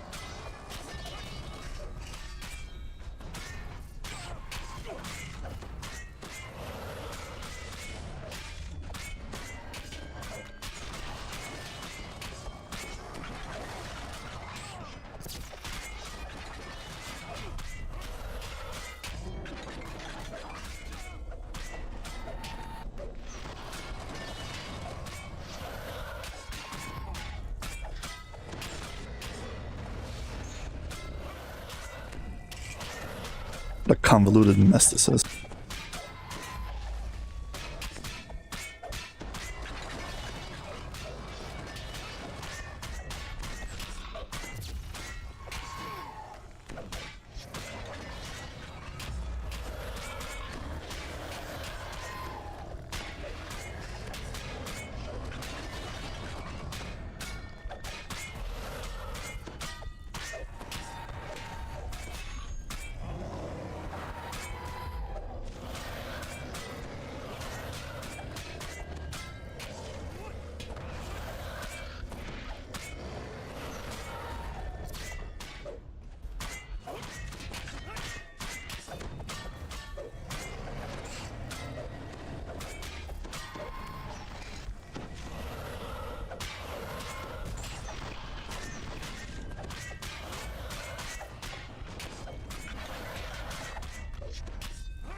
Gotta try to kill them both at the same time to get the maximum amount of time firing at the boss.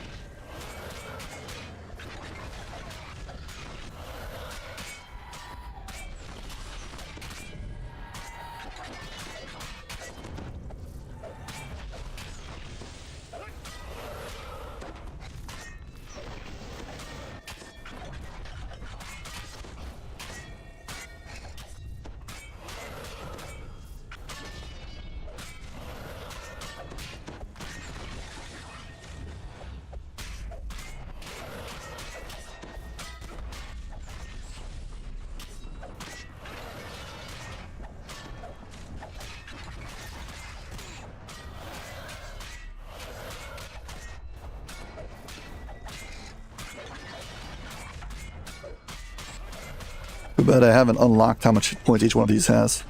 Haven't killed enough Titans yet.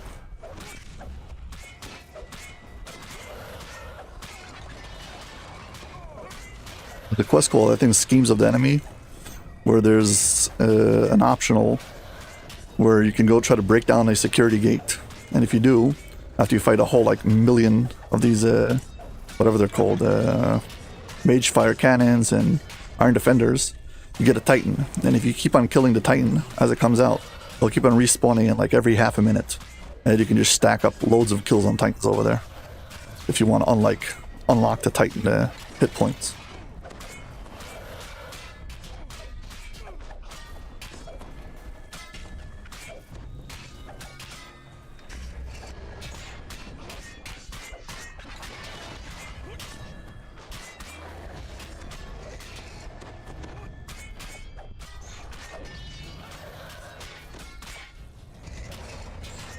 My Titans!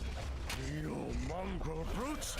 I cannot allow you to destroy my masterpieces! I must do something!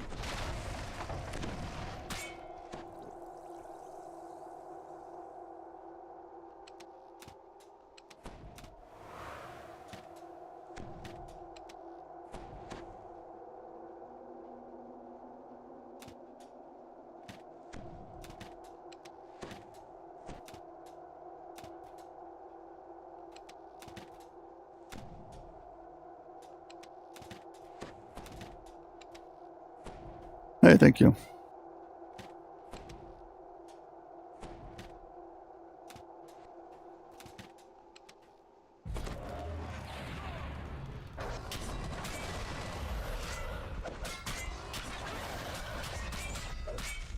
Well, we definitely have more DPS than last time, and it's actually a fair amount. I don't know if it'll take us 2, 3, or 4 times to get him, but because you don't have to get him all the way down to 0. He doesn't actually die. So I don't know if you get him like down to 10% or something, but yeah, we're definitely on the right track right now.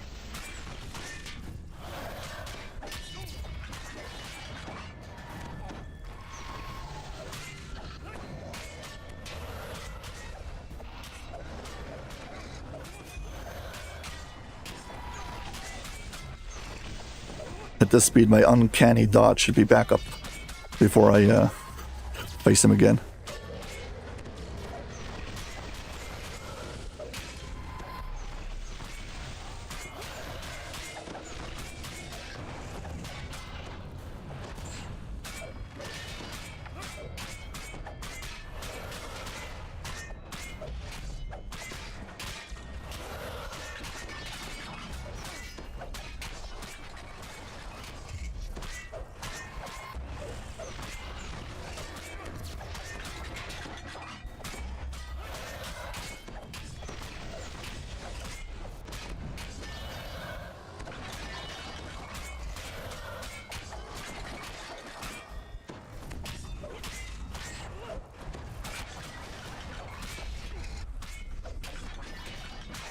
Both of the Cath raids were both designed in such a way that you must have some kind of ranged abilities or you just suffer.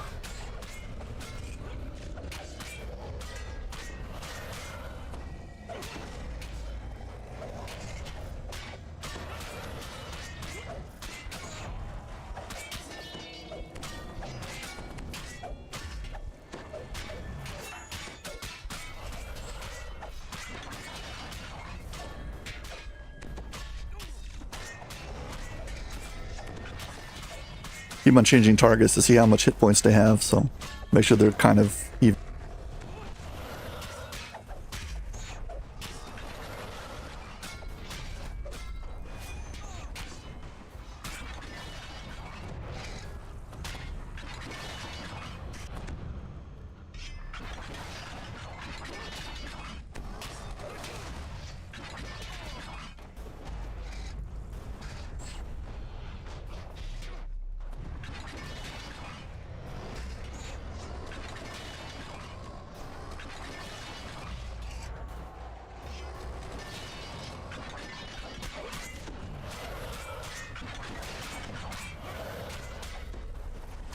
All out of my primary rage, so it'll be tricky.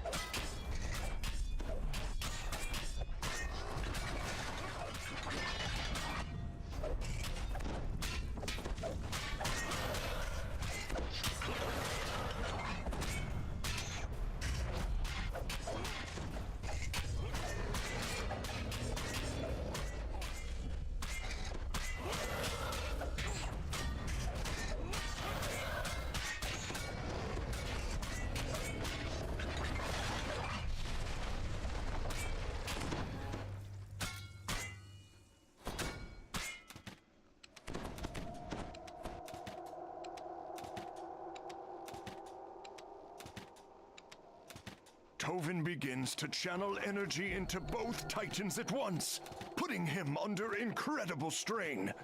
His personal shield suddenly winks out. The Master Artificer is now vulnerable to a direct attack.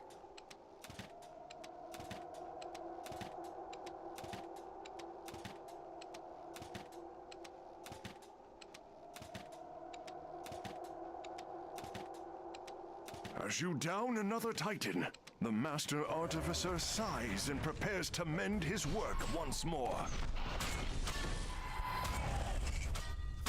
It would take us 4 or 5 times. Hopefully we can get...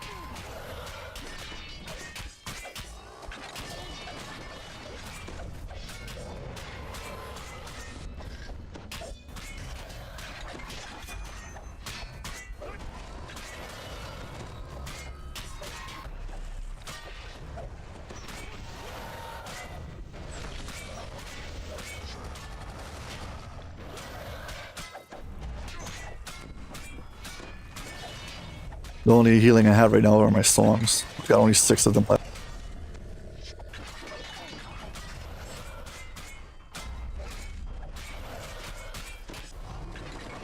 Well, that and my primal scream, so not that bad. I do also have 2 second winds, and then a whole bunch of whatever it's called, blood sacrifice.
From what I can see, I need to have the Mark III, the purple one, a bit more damage than the blue one, or green one, whatever you want to call him.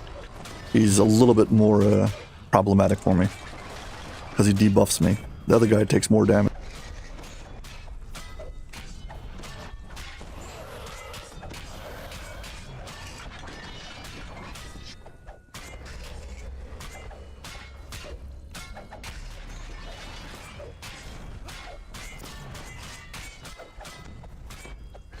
As you down another Titan, the Master Artificer sighs and prepares to mend his work once more.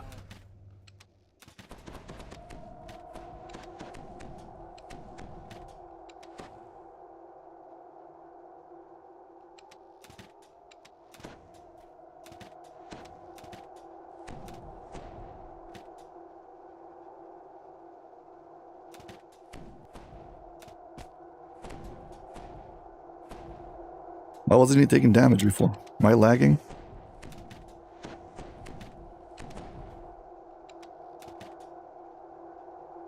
Looks like I'm lagging. As you down another Titan, the Master Artificer sighs and prepares Well, that to wasn't mend fair. his work once more.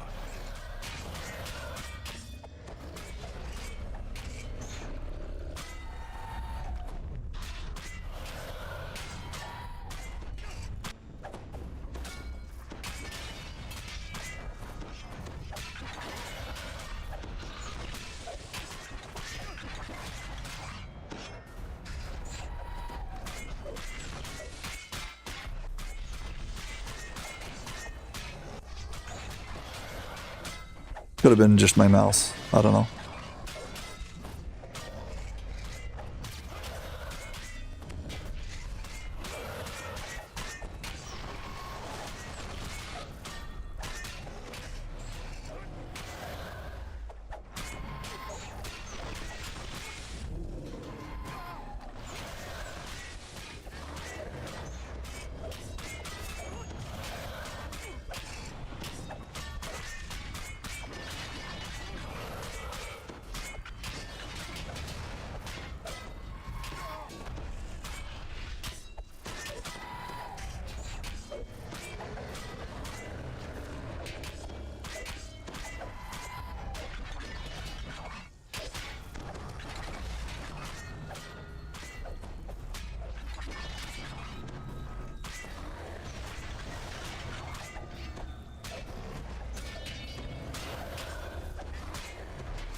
I forgot to change my enhancement so that I would have a recharging effect on my rage. I forgot that for this long fight I'll need it.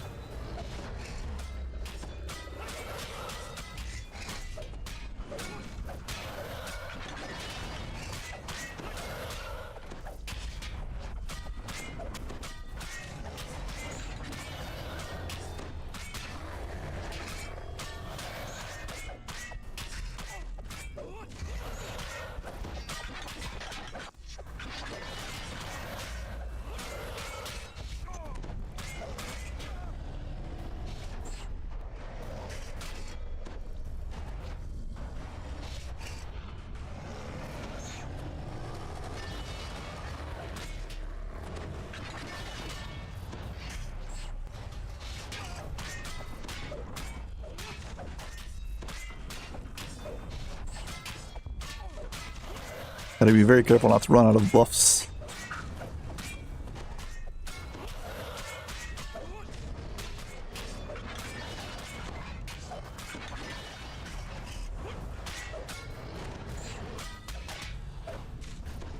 Apparently these titans like recover, I don't know, a fixed amount of health. Let's say, I don't know, 500,000 health.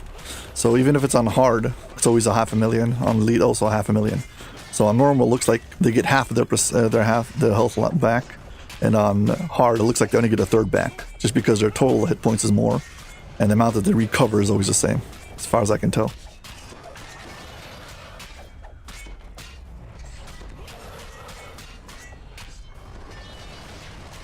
As you down another Titan, the Master Artificer sighs and prepares to mend his work once more.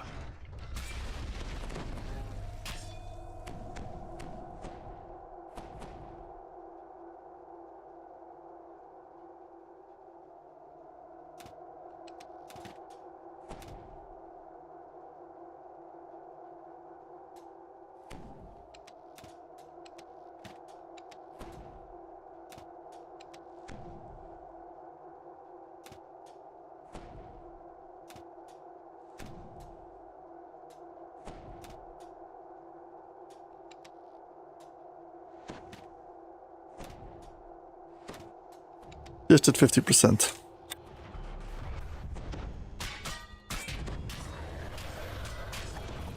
Okay, I think we can do this.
And as long as I stay focused, I should be able to get this, hopefully.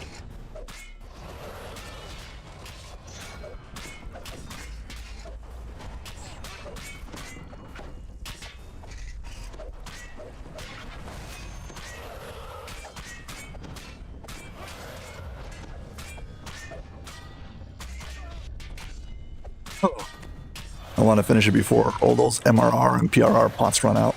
That'd be a shame.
Gotta be careful not to fall asleep at the wheel, lose focus.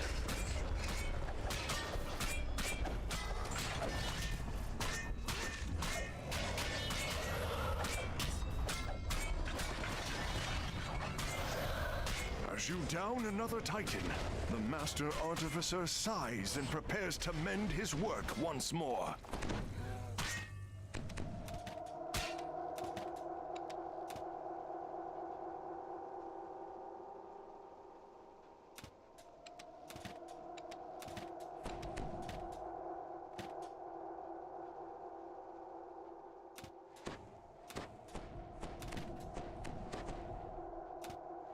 We got less than 50%. Finally.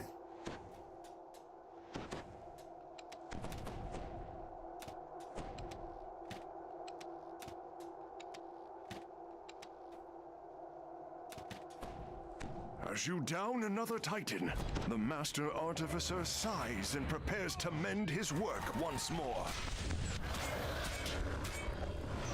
Hopefully, we should get it next 2 times.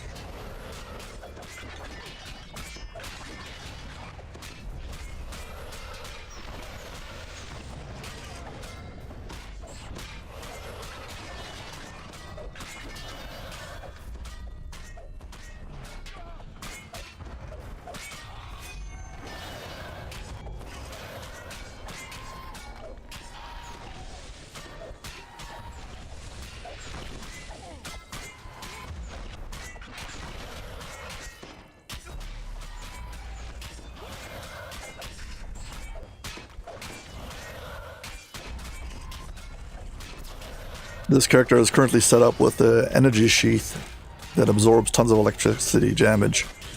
And I want to swap it out to other things, but before I swap it out, I want to finish this raid.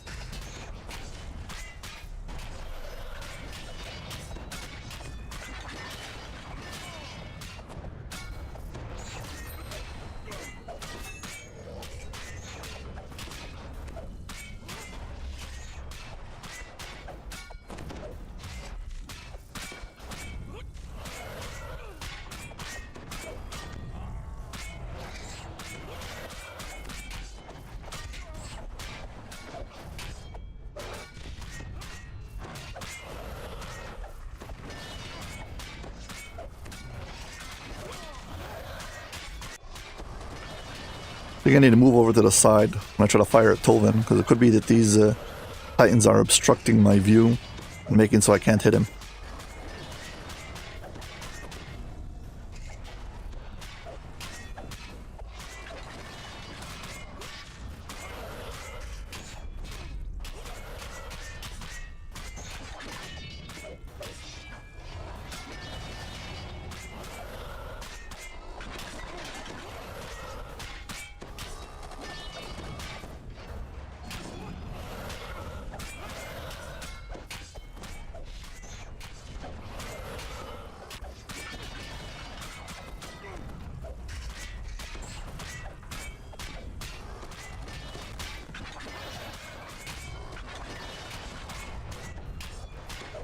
Okay, here we go.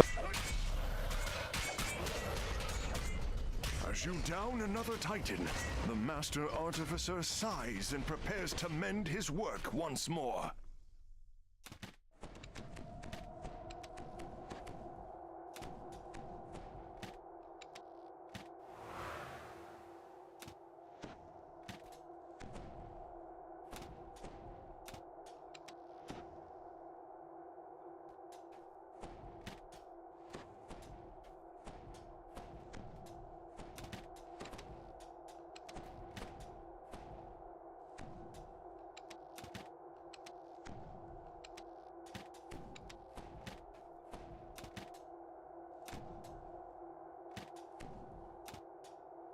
Hey, hopefully this is the last one. Hopefully.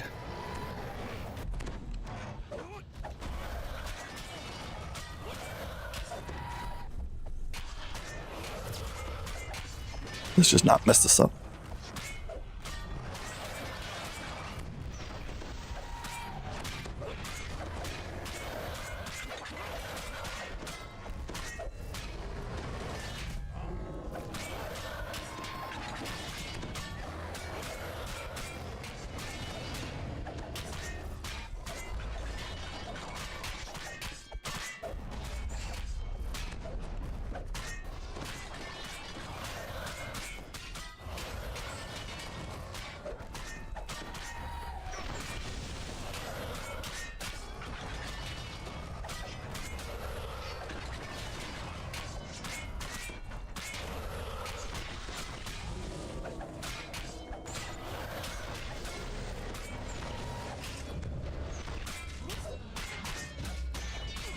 Balanced.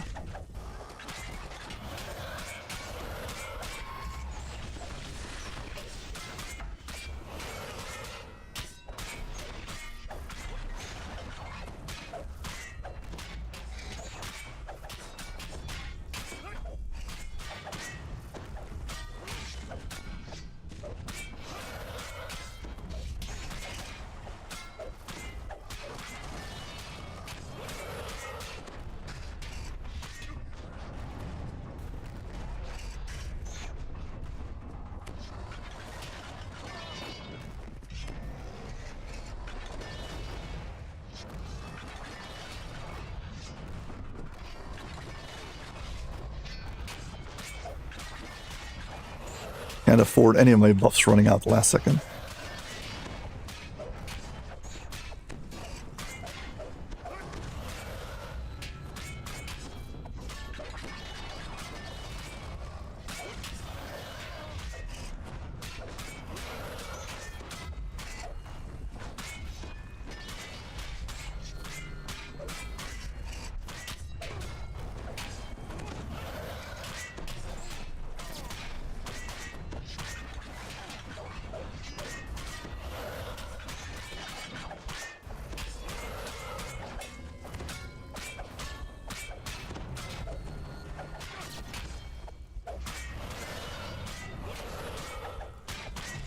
I know this is tedious, but unfortunately my character is just not that good.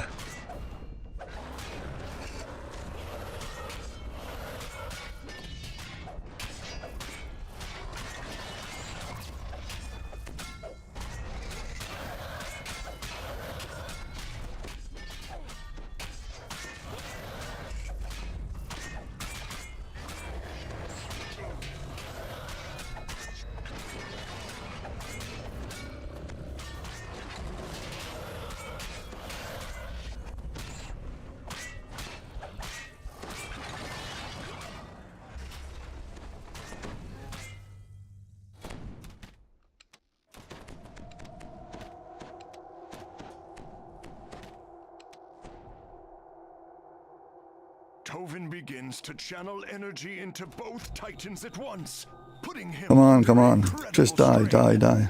His personal shield suddenly winks out. The Master Artificer is now vulnerable to a direct attack.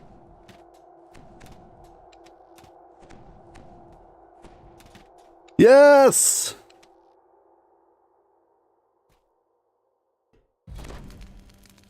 By capturing Tovin, you have saved the Warforged from his mad plan to cleanse their souls.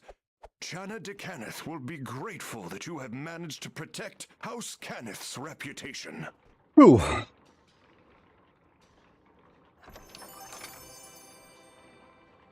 Well, special thank you to all of you who've stuck around till the end.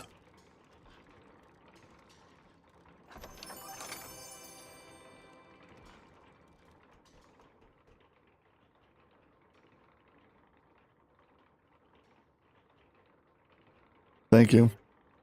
I appreciate it.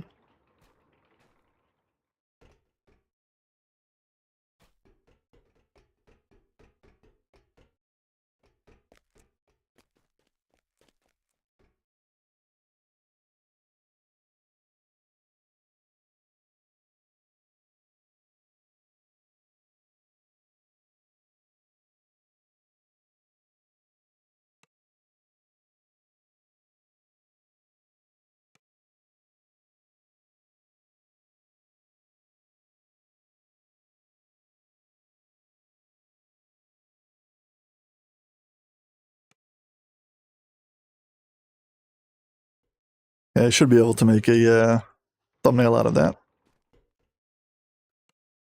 Took me 57 minutes. Oh, wow. How many times do I have to beat down the Titans? 6, 7? I'd have to count. Well, I've done now. I believe this is my 24th raid that I've soloed in DDO. Well, as always, most importantly, don't forget to turn in your raid.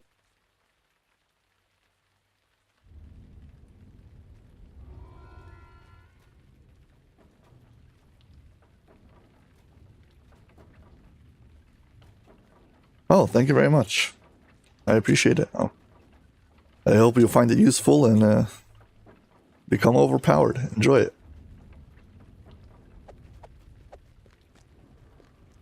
Well, the boost of confidence I needed.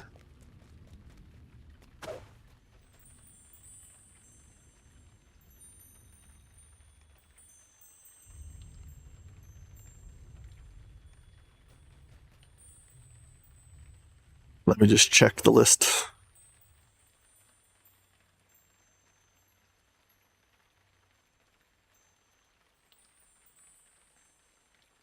There are currently 40 raids in DDO.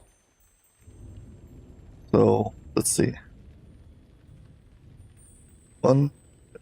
Tempest Spine, Raver's Fate, Titan Awakes, The Wabi's Revenge, VOD, Hound of Zoriat, Ascension Chamber, TOD, Tower of Despair, Chronoscope, Twilight Forge, Shroud, Codex of the Shroud, I've sold also, Legendary Hound, Legendary Tempest Band, Fall of Truth, Quantum Web, Fire and Thunder Peak, The Fire of the Just, Curse of Strahd.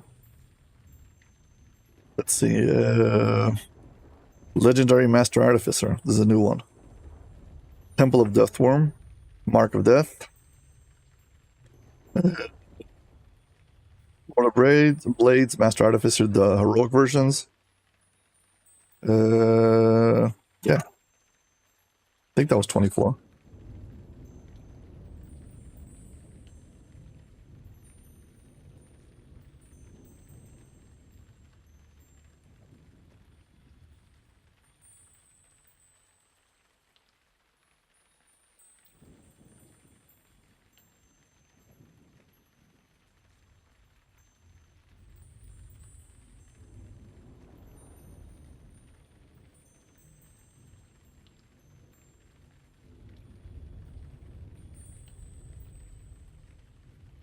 To be missing one.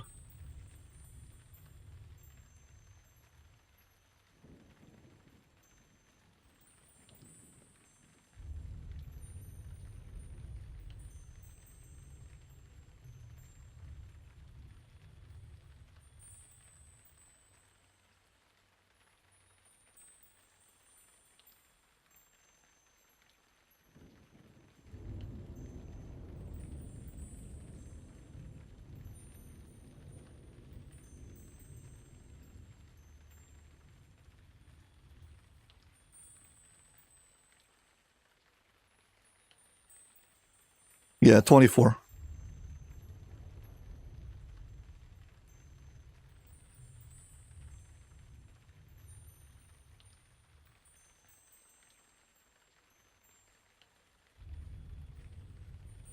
Ouch.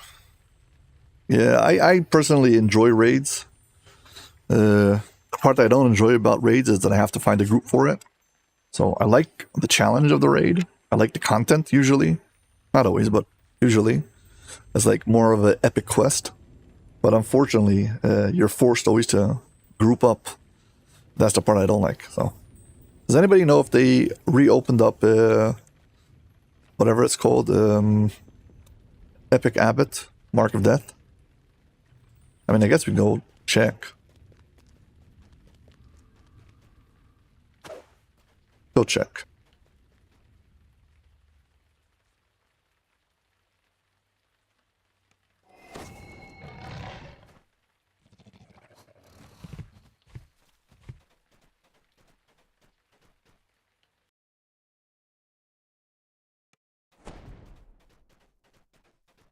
Hey, no problem. Feel free to type as much as you want. I might not be able to read it all. Focus on something else, but sure. As long as you're not bullying other people in chat, what do I care?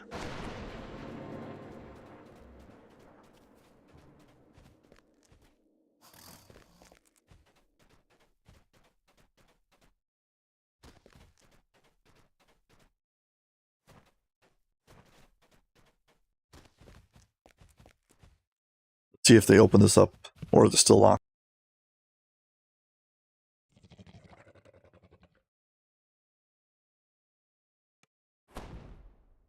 Still locked.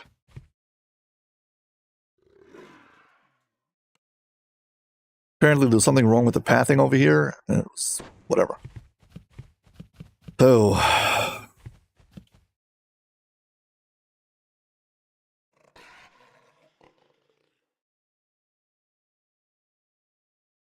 let's see. I mean, Lord of Blades also requires range DPS. I mean, Master Lord, whatever it is, Legendary Lord of Blades. I mean, let's try. Let's see what happens. What's the worst that could happen?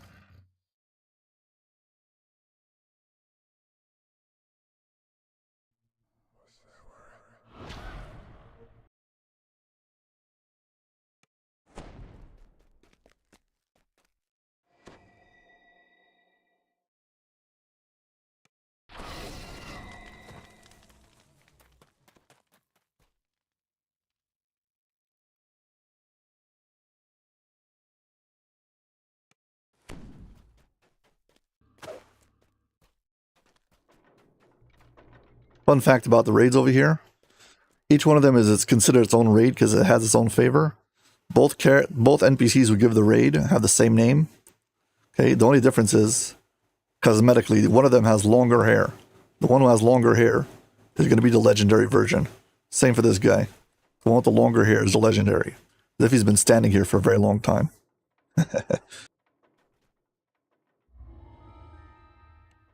Legendary Lord of Blades. Let's see what happens.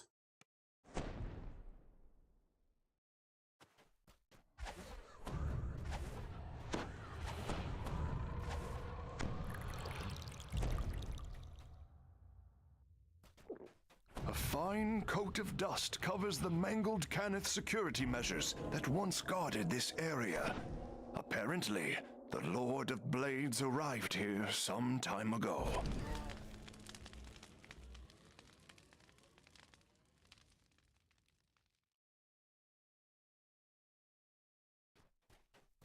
A war party springs forward. The lead paladin roars, "You cannot defeat us, for we are no longer warforged.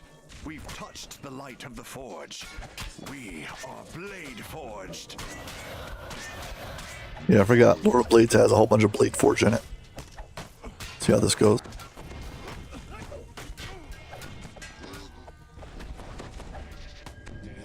All of my special buffs are finishing now. Just fine.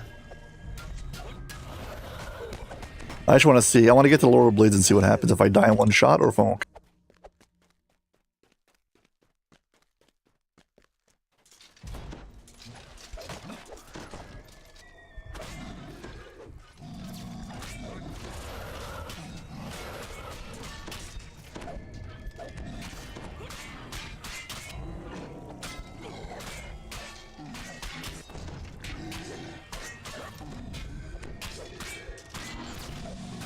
I have a fun story about Lord of Blades. A few years ago, I mean, it used to be that there was heroic and epic. Initially, there was 3 difficulties: normal, hard, and elite, and then they started adding an epic difficulty, which was just part of the same thing. Then they made it individually, so there was epic normal, epic hard, and epic elite, and it was like its own thing. Then they redid it, and they made it to become legendary. So I met somebody on Orion. I was like, hey, let's do some duo runs of raids. So we ran a Master Artificer, and we ran it on Epic. I mean, we're both max level characters, then level 30. So like, why shouldn't we do this on, just Epic Elite? And it was no problem. So then we stepped into Lord of Blades, and we got demolished in like 3 seconds. And we suddenly realized that it was, or the build of the game that was put in was actually the one that already had like the preview for Legendary. So while we expected to step into Epic, we were stepping into Legendary Elite, not anticipating it at all. Oh yeah, we died in like 3 seconds. So later we went back in on Heroic Elite and finished it. And we found out that even the Heroic was halfway through the transformations. The end fight room was changed. It was missing the water. There was a whole bunch of like bugs in it. So we sent a bug report and then it got closed. but I actually have footage of it someplace. I think it's on YouTube. There's a playlist called Unlisted, and I think one of them is the bug report. And you can see some footage of how it looked when it was like half done. Levitator to better access the lower ruins. Judging from its wear, that was decades ago. But it's difficult to tell how old the ruins themselves are.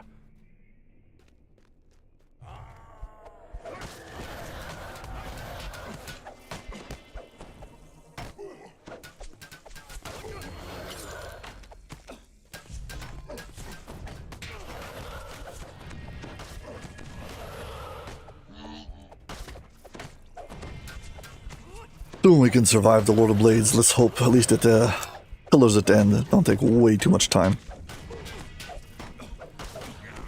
Of course, if I do get that far, I'm definitely just going to go straight to the... I'm going to go for one round and not do the optional. As always, if you guys enjoyed this video, please hit like and subscribe. If you're on Twitch, please follow.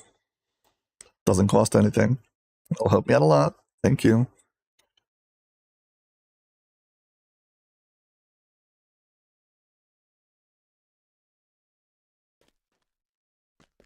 Let's give it the fairest shot possible.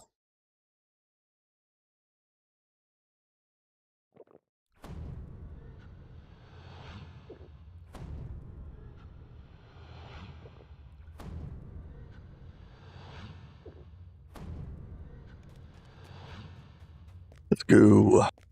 You've arrived at the base of the forge. It brims with power, with the very forces of life itself. What kind of civilization could have built? No, I've not posted either of them, and neither of them are finished. They're both work in progress. They both have a lot of mistakes and errors and issues that I cannot recommend. Like this build was on concept, on paper, it sounds like a great idea, but there's a lot of things that are wrong with it. So I can explain it generally if you want, but it's not it's not build worthy yet.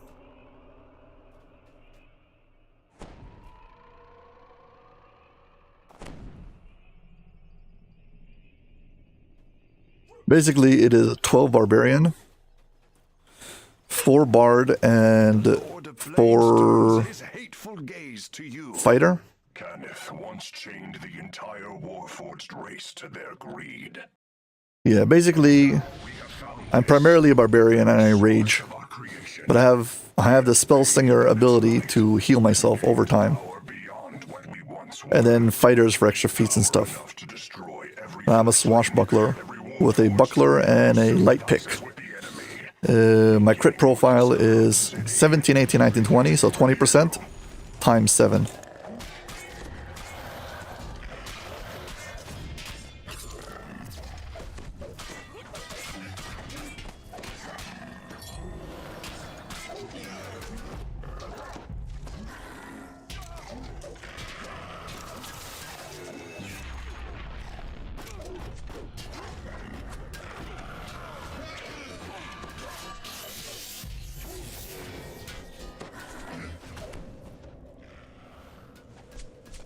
I was close.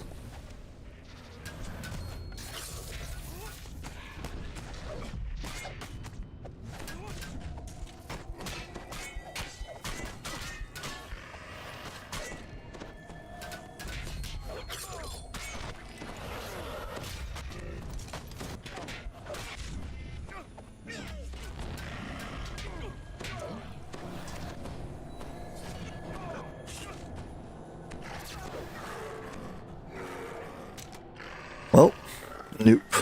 I need more defenses if I'm gonna fight this guy. I probably could manage it if I was very careful, like moved out of range all the time and whatever. But no. Fine. While we have the buffs up, let's go try something else.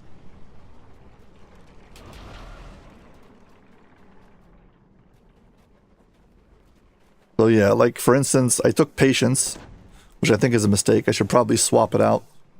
Give up on some of that crit range and increase the critical multiplier, because The goal was to use adrenaline. The problem is adrenaline doesn't really work that good with single weapon fighting. It just feels bad. It doesn't land very good. So, whatever. Gotta see what's gonna happen.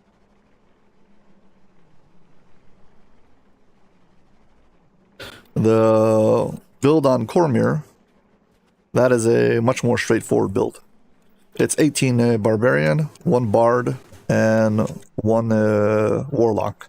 The Warlock is just going to be for the aura, so you can get extra melee power and stuff. The Bard gives you this. I'll show you. Swap it out.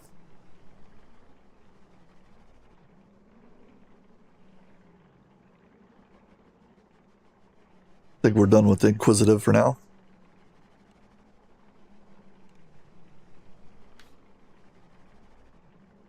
War Chanter, you could take this thing. Skaldic Rage. This rage basically works in such a way that it's considered a typical typical rage.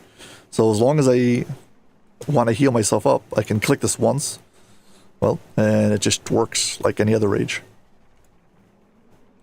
So now I can, my classic rage heals me. My primal scream can heal me every half a minute. And just in case I need another one, I've got the Skaldic Rage. So that's what this is about.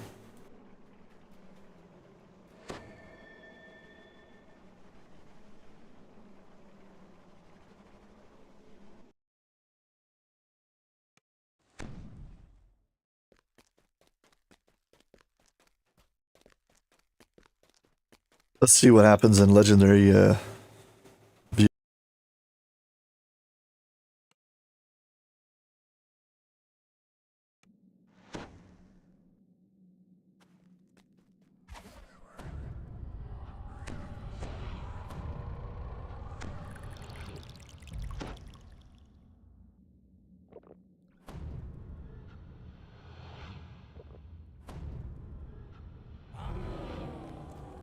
I've managed to get past the first fight, but not much farther. Rushing through the fortress, you arrive at the inner sanctum of Sulamade, Devil General of Shavarath, architect of the infernal port. Barking a command, the horned devil sets his bodyguards upon you.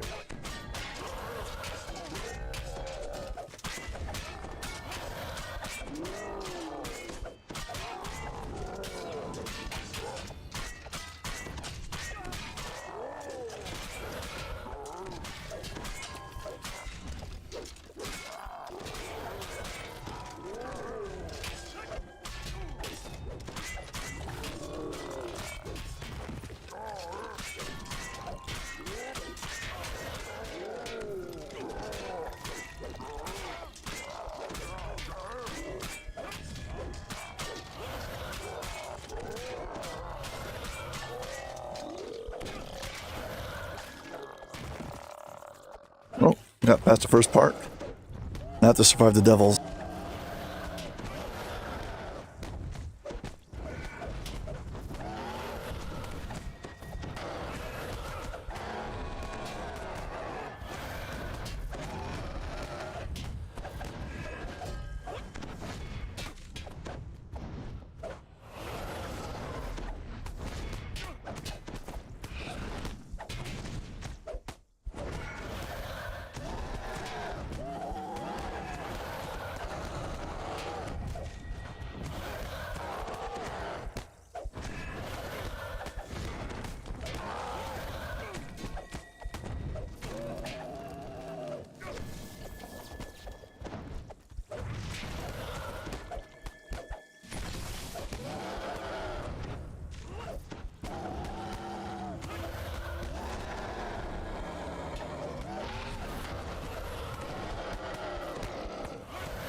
Here comes the devils.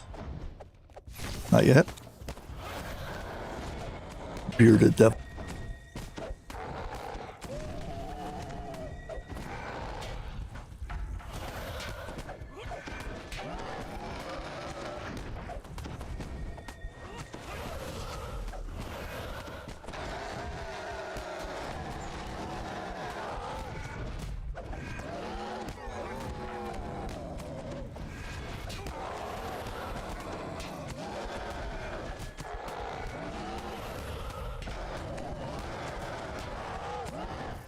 Scares me what this raid is. Everything seems to be going fine and then suddenly it's not.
Felt like those devils weren't going to end. So many of them.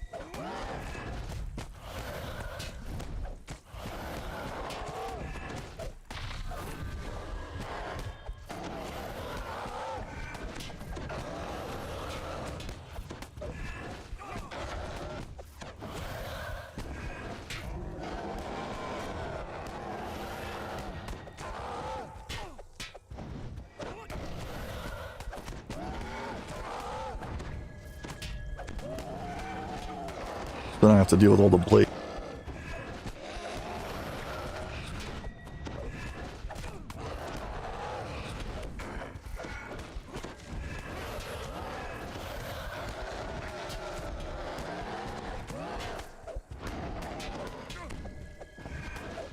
Well, definitely the farthest I've ever made it into this raid.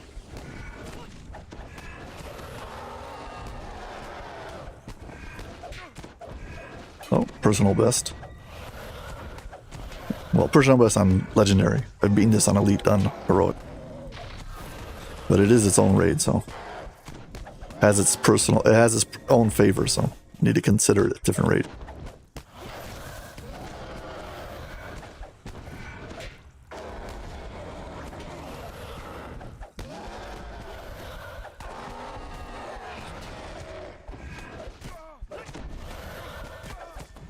Previously, at the beginning of the stream, I was trying to solo Lawn 5.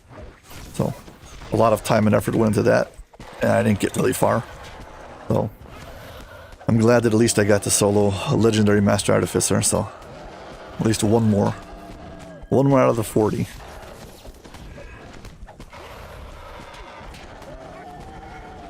can say now I've soloed 3/5 of all raids in DDO.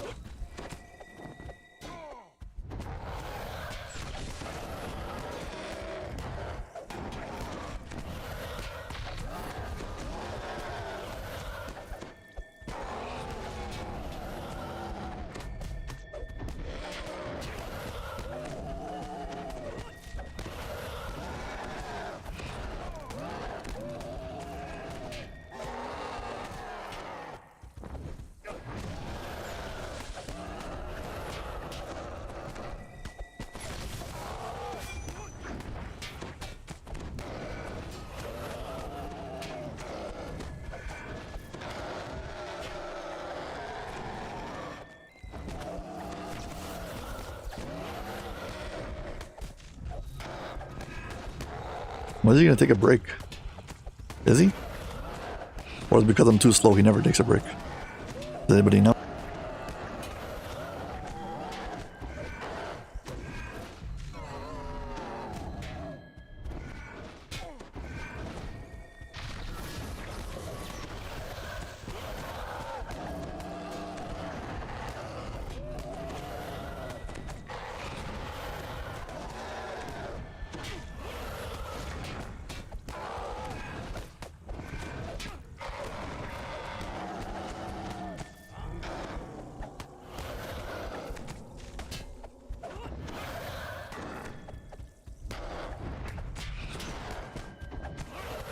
Buff break.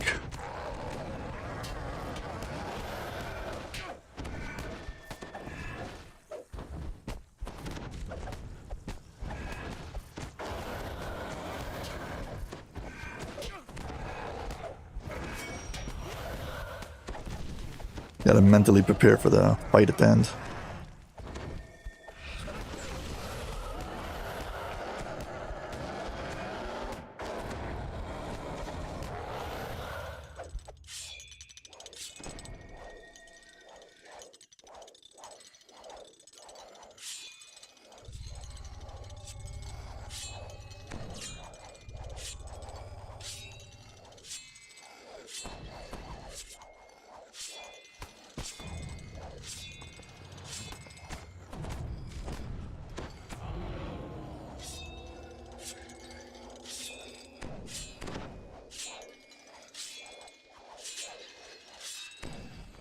Well, he's down to about 40%.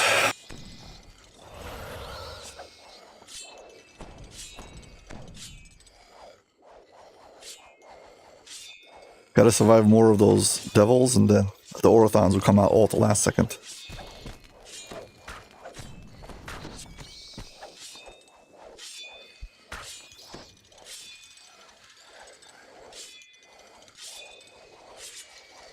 Hopefully I don't get overwhelmed.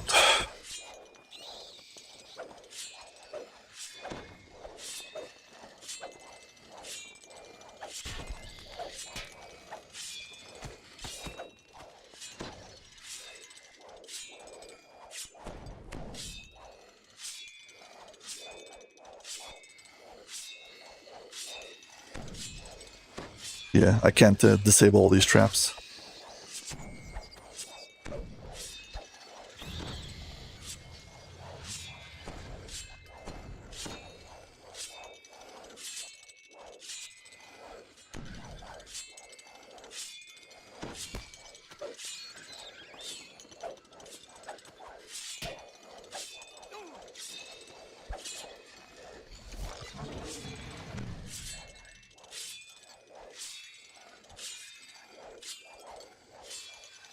Okay, hopefully this song lasts until the end of the raid. I'm really hoping I can beat this.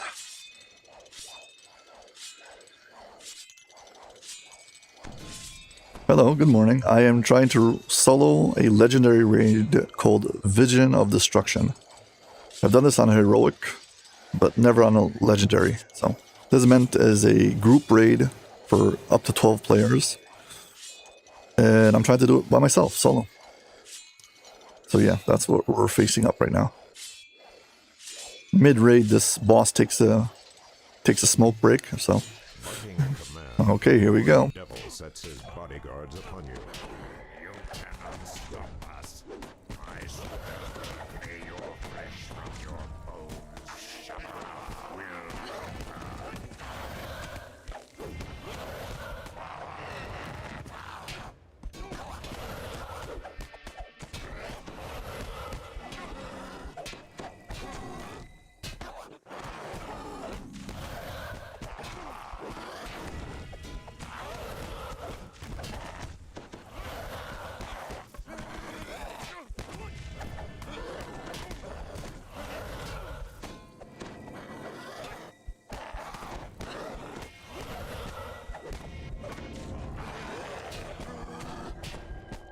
These guys damage my constitution, making me weaker, making it easier for me to die suddenly.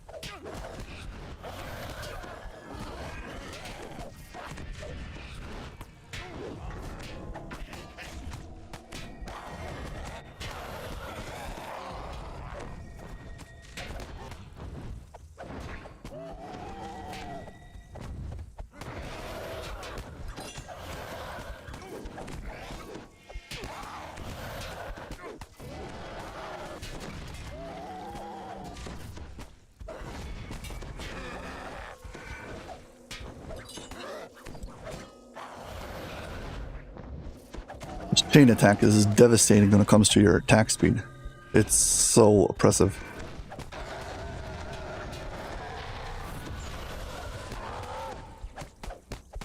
Luckily, I've confirmed already before that I'm not going to die in one shot to that electric damage. I think I just need to survive now the Orthons at the end.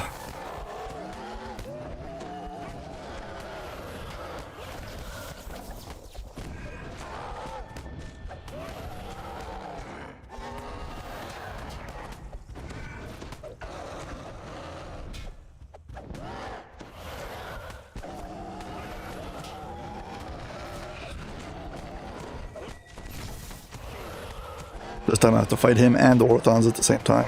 At the beginning, you get 4 Orthons.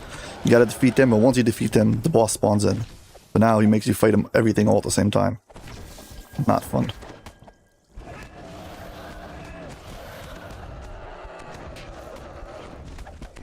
I've got the... I put on my hotbar, my remove disease potions, so I can get rid of the Orthon debuff and remove curse to get rid of his debuff. As long as I don't have too many stacks of it, I should survive.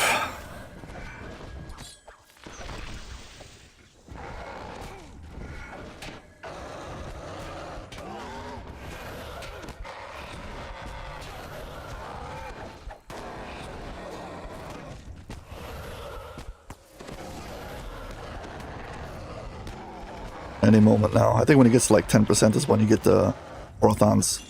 I think I'll just stay in position. I don't want him to hit me with that chain attack. If he slows me down, I'm toast.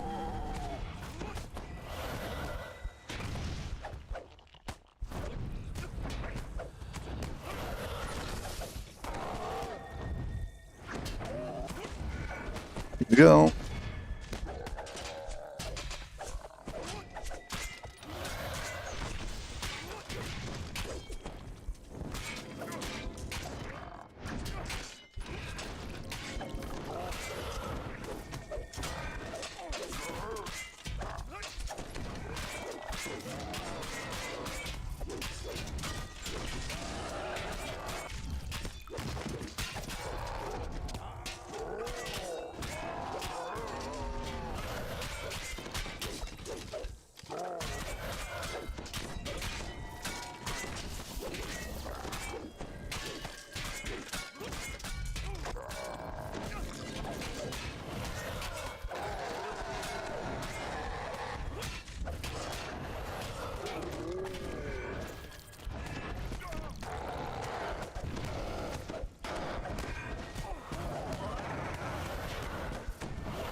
Okay, this should be the final stretch. I hope we make it.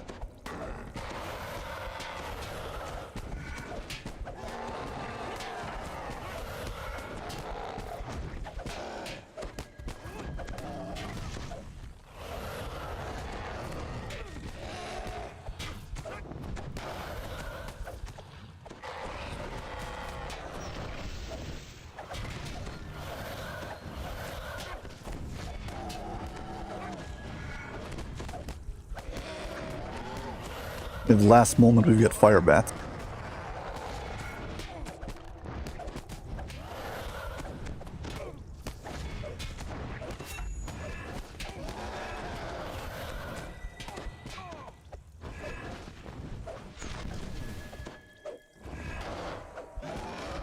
I know I can survive standing in that circle, taking the electric damage. I just don't want to risk it.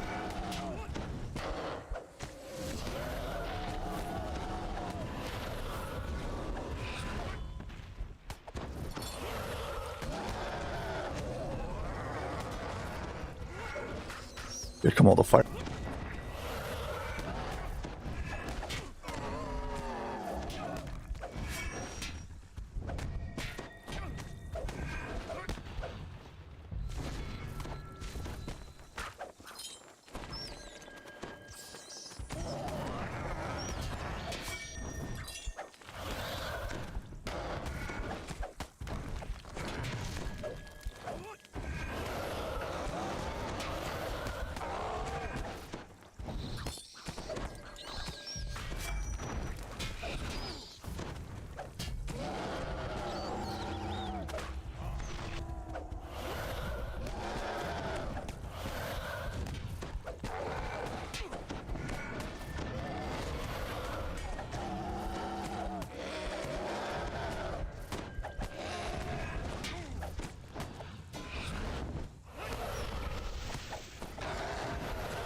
Every time those circles on the floor tells the game is telling you that you're about to get hit with a big amount of electric damage. And every time the boss like turns black, he's about to cast a curse on you that prevents you from healing. But I can absorb one of those curses every minute. So it syncs up with the amount of times he's been trying to hit me with it.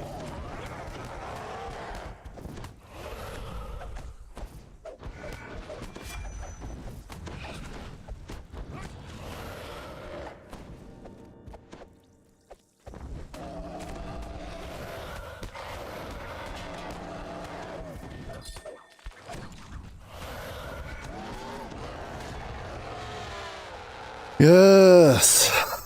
Well, what a day for solo raids. Wasn't able to solo 1-5 after 2 hours of attempts, but added 2 new solo raids to my list. Solo legendary, hello Jack Dragon. Solo legendary Master Artificer, and now solo legendary VOD, Vision of Destruction. Guess we need to take a screen capture here.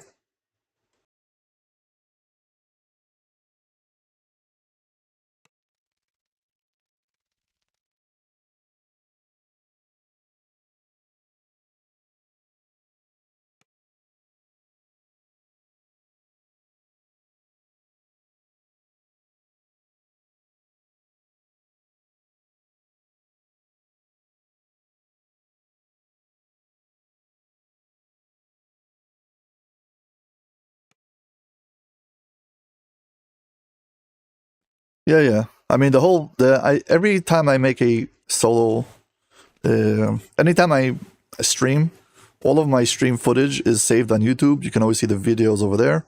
I mean, they're also saved on Twitch, but on Twitch they get deleted after a week. So they're always there on. You can always check them out on YouTube. And also, I'm gonna probably make 2 cut segments: solo Master Artificer and solo Vision of Destruction.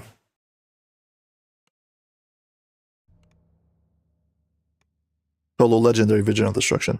I typically like taking thumbnails where you can see the boss, but I'm not going to risk turning around, facing away from the boss just so I can get a good screen capture.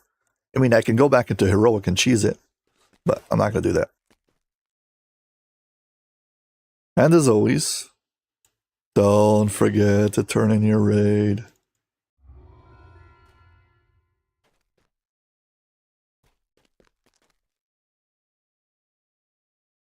Well, I think that's going to be it for today.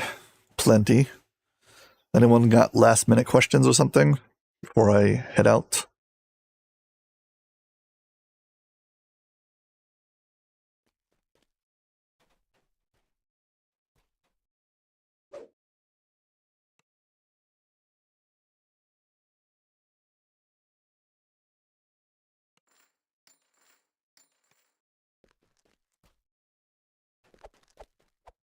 Yeah. I need a whole bunch of, what's it called? Threads of Fate, so I can buy some raid filigrees. Oh no, how to use the LFM panel. You asked the one question that I'm afraid of, because I never used the LFM panel, but I'll show you how it works. Basically, if you click on social, you got this thing.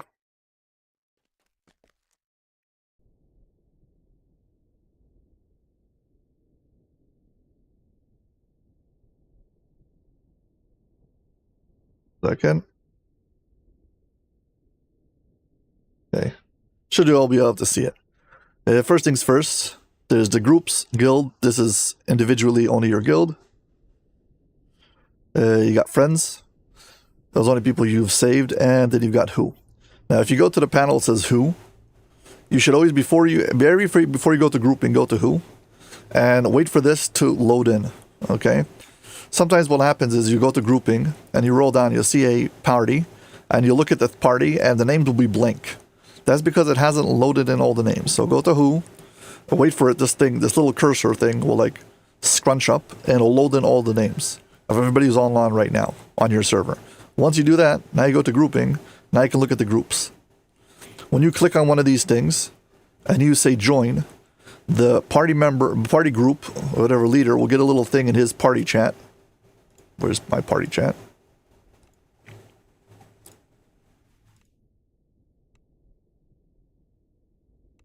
Let's get a notification in his party chat that so-and-so wants to join his group. Will he accept or decline? With a little like white thing. You can either hit accept or decline and add you to the group. That's when it comes to joining somebody else's party. If you want to make your own party, so you hit create, and then you pick your quest or whatever it is. You pick your difficulty. Okay. You can say all classes, no classes. You can set your range or whatever it is. And then when you hit update my party, that's what's going to pop up over here. Only after you hit update my party. And then other people will see this and be able to join your party. Okay. You have, it says, where's the thing? There's a way to...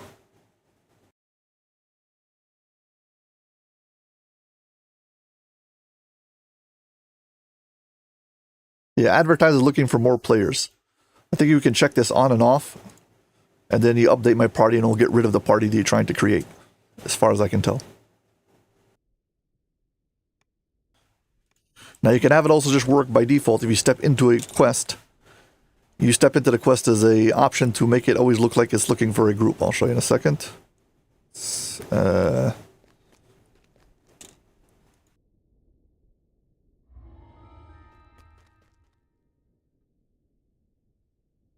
Before you step into things, you have this.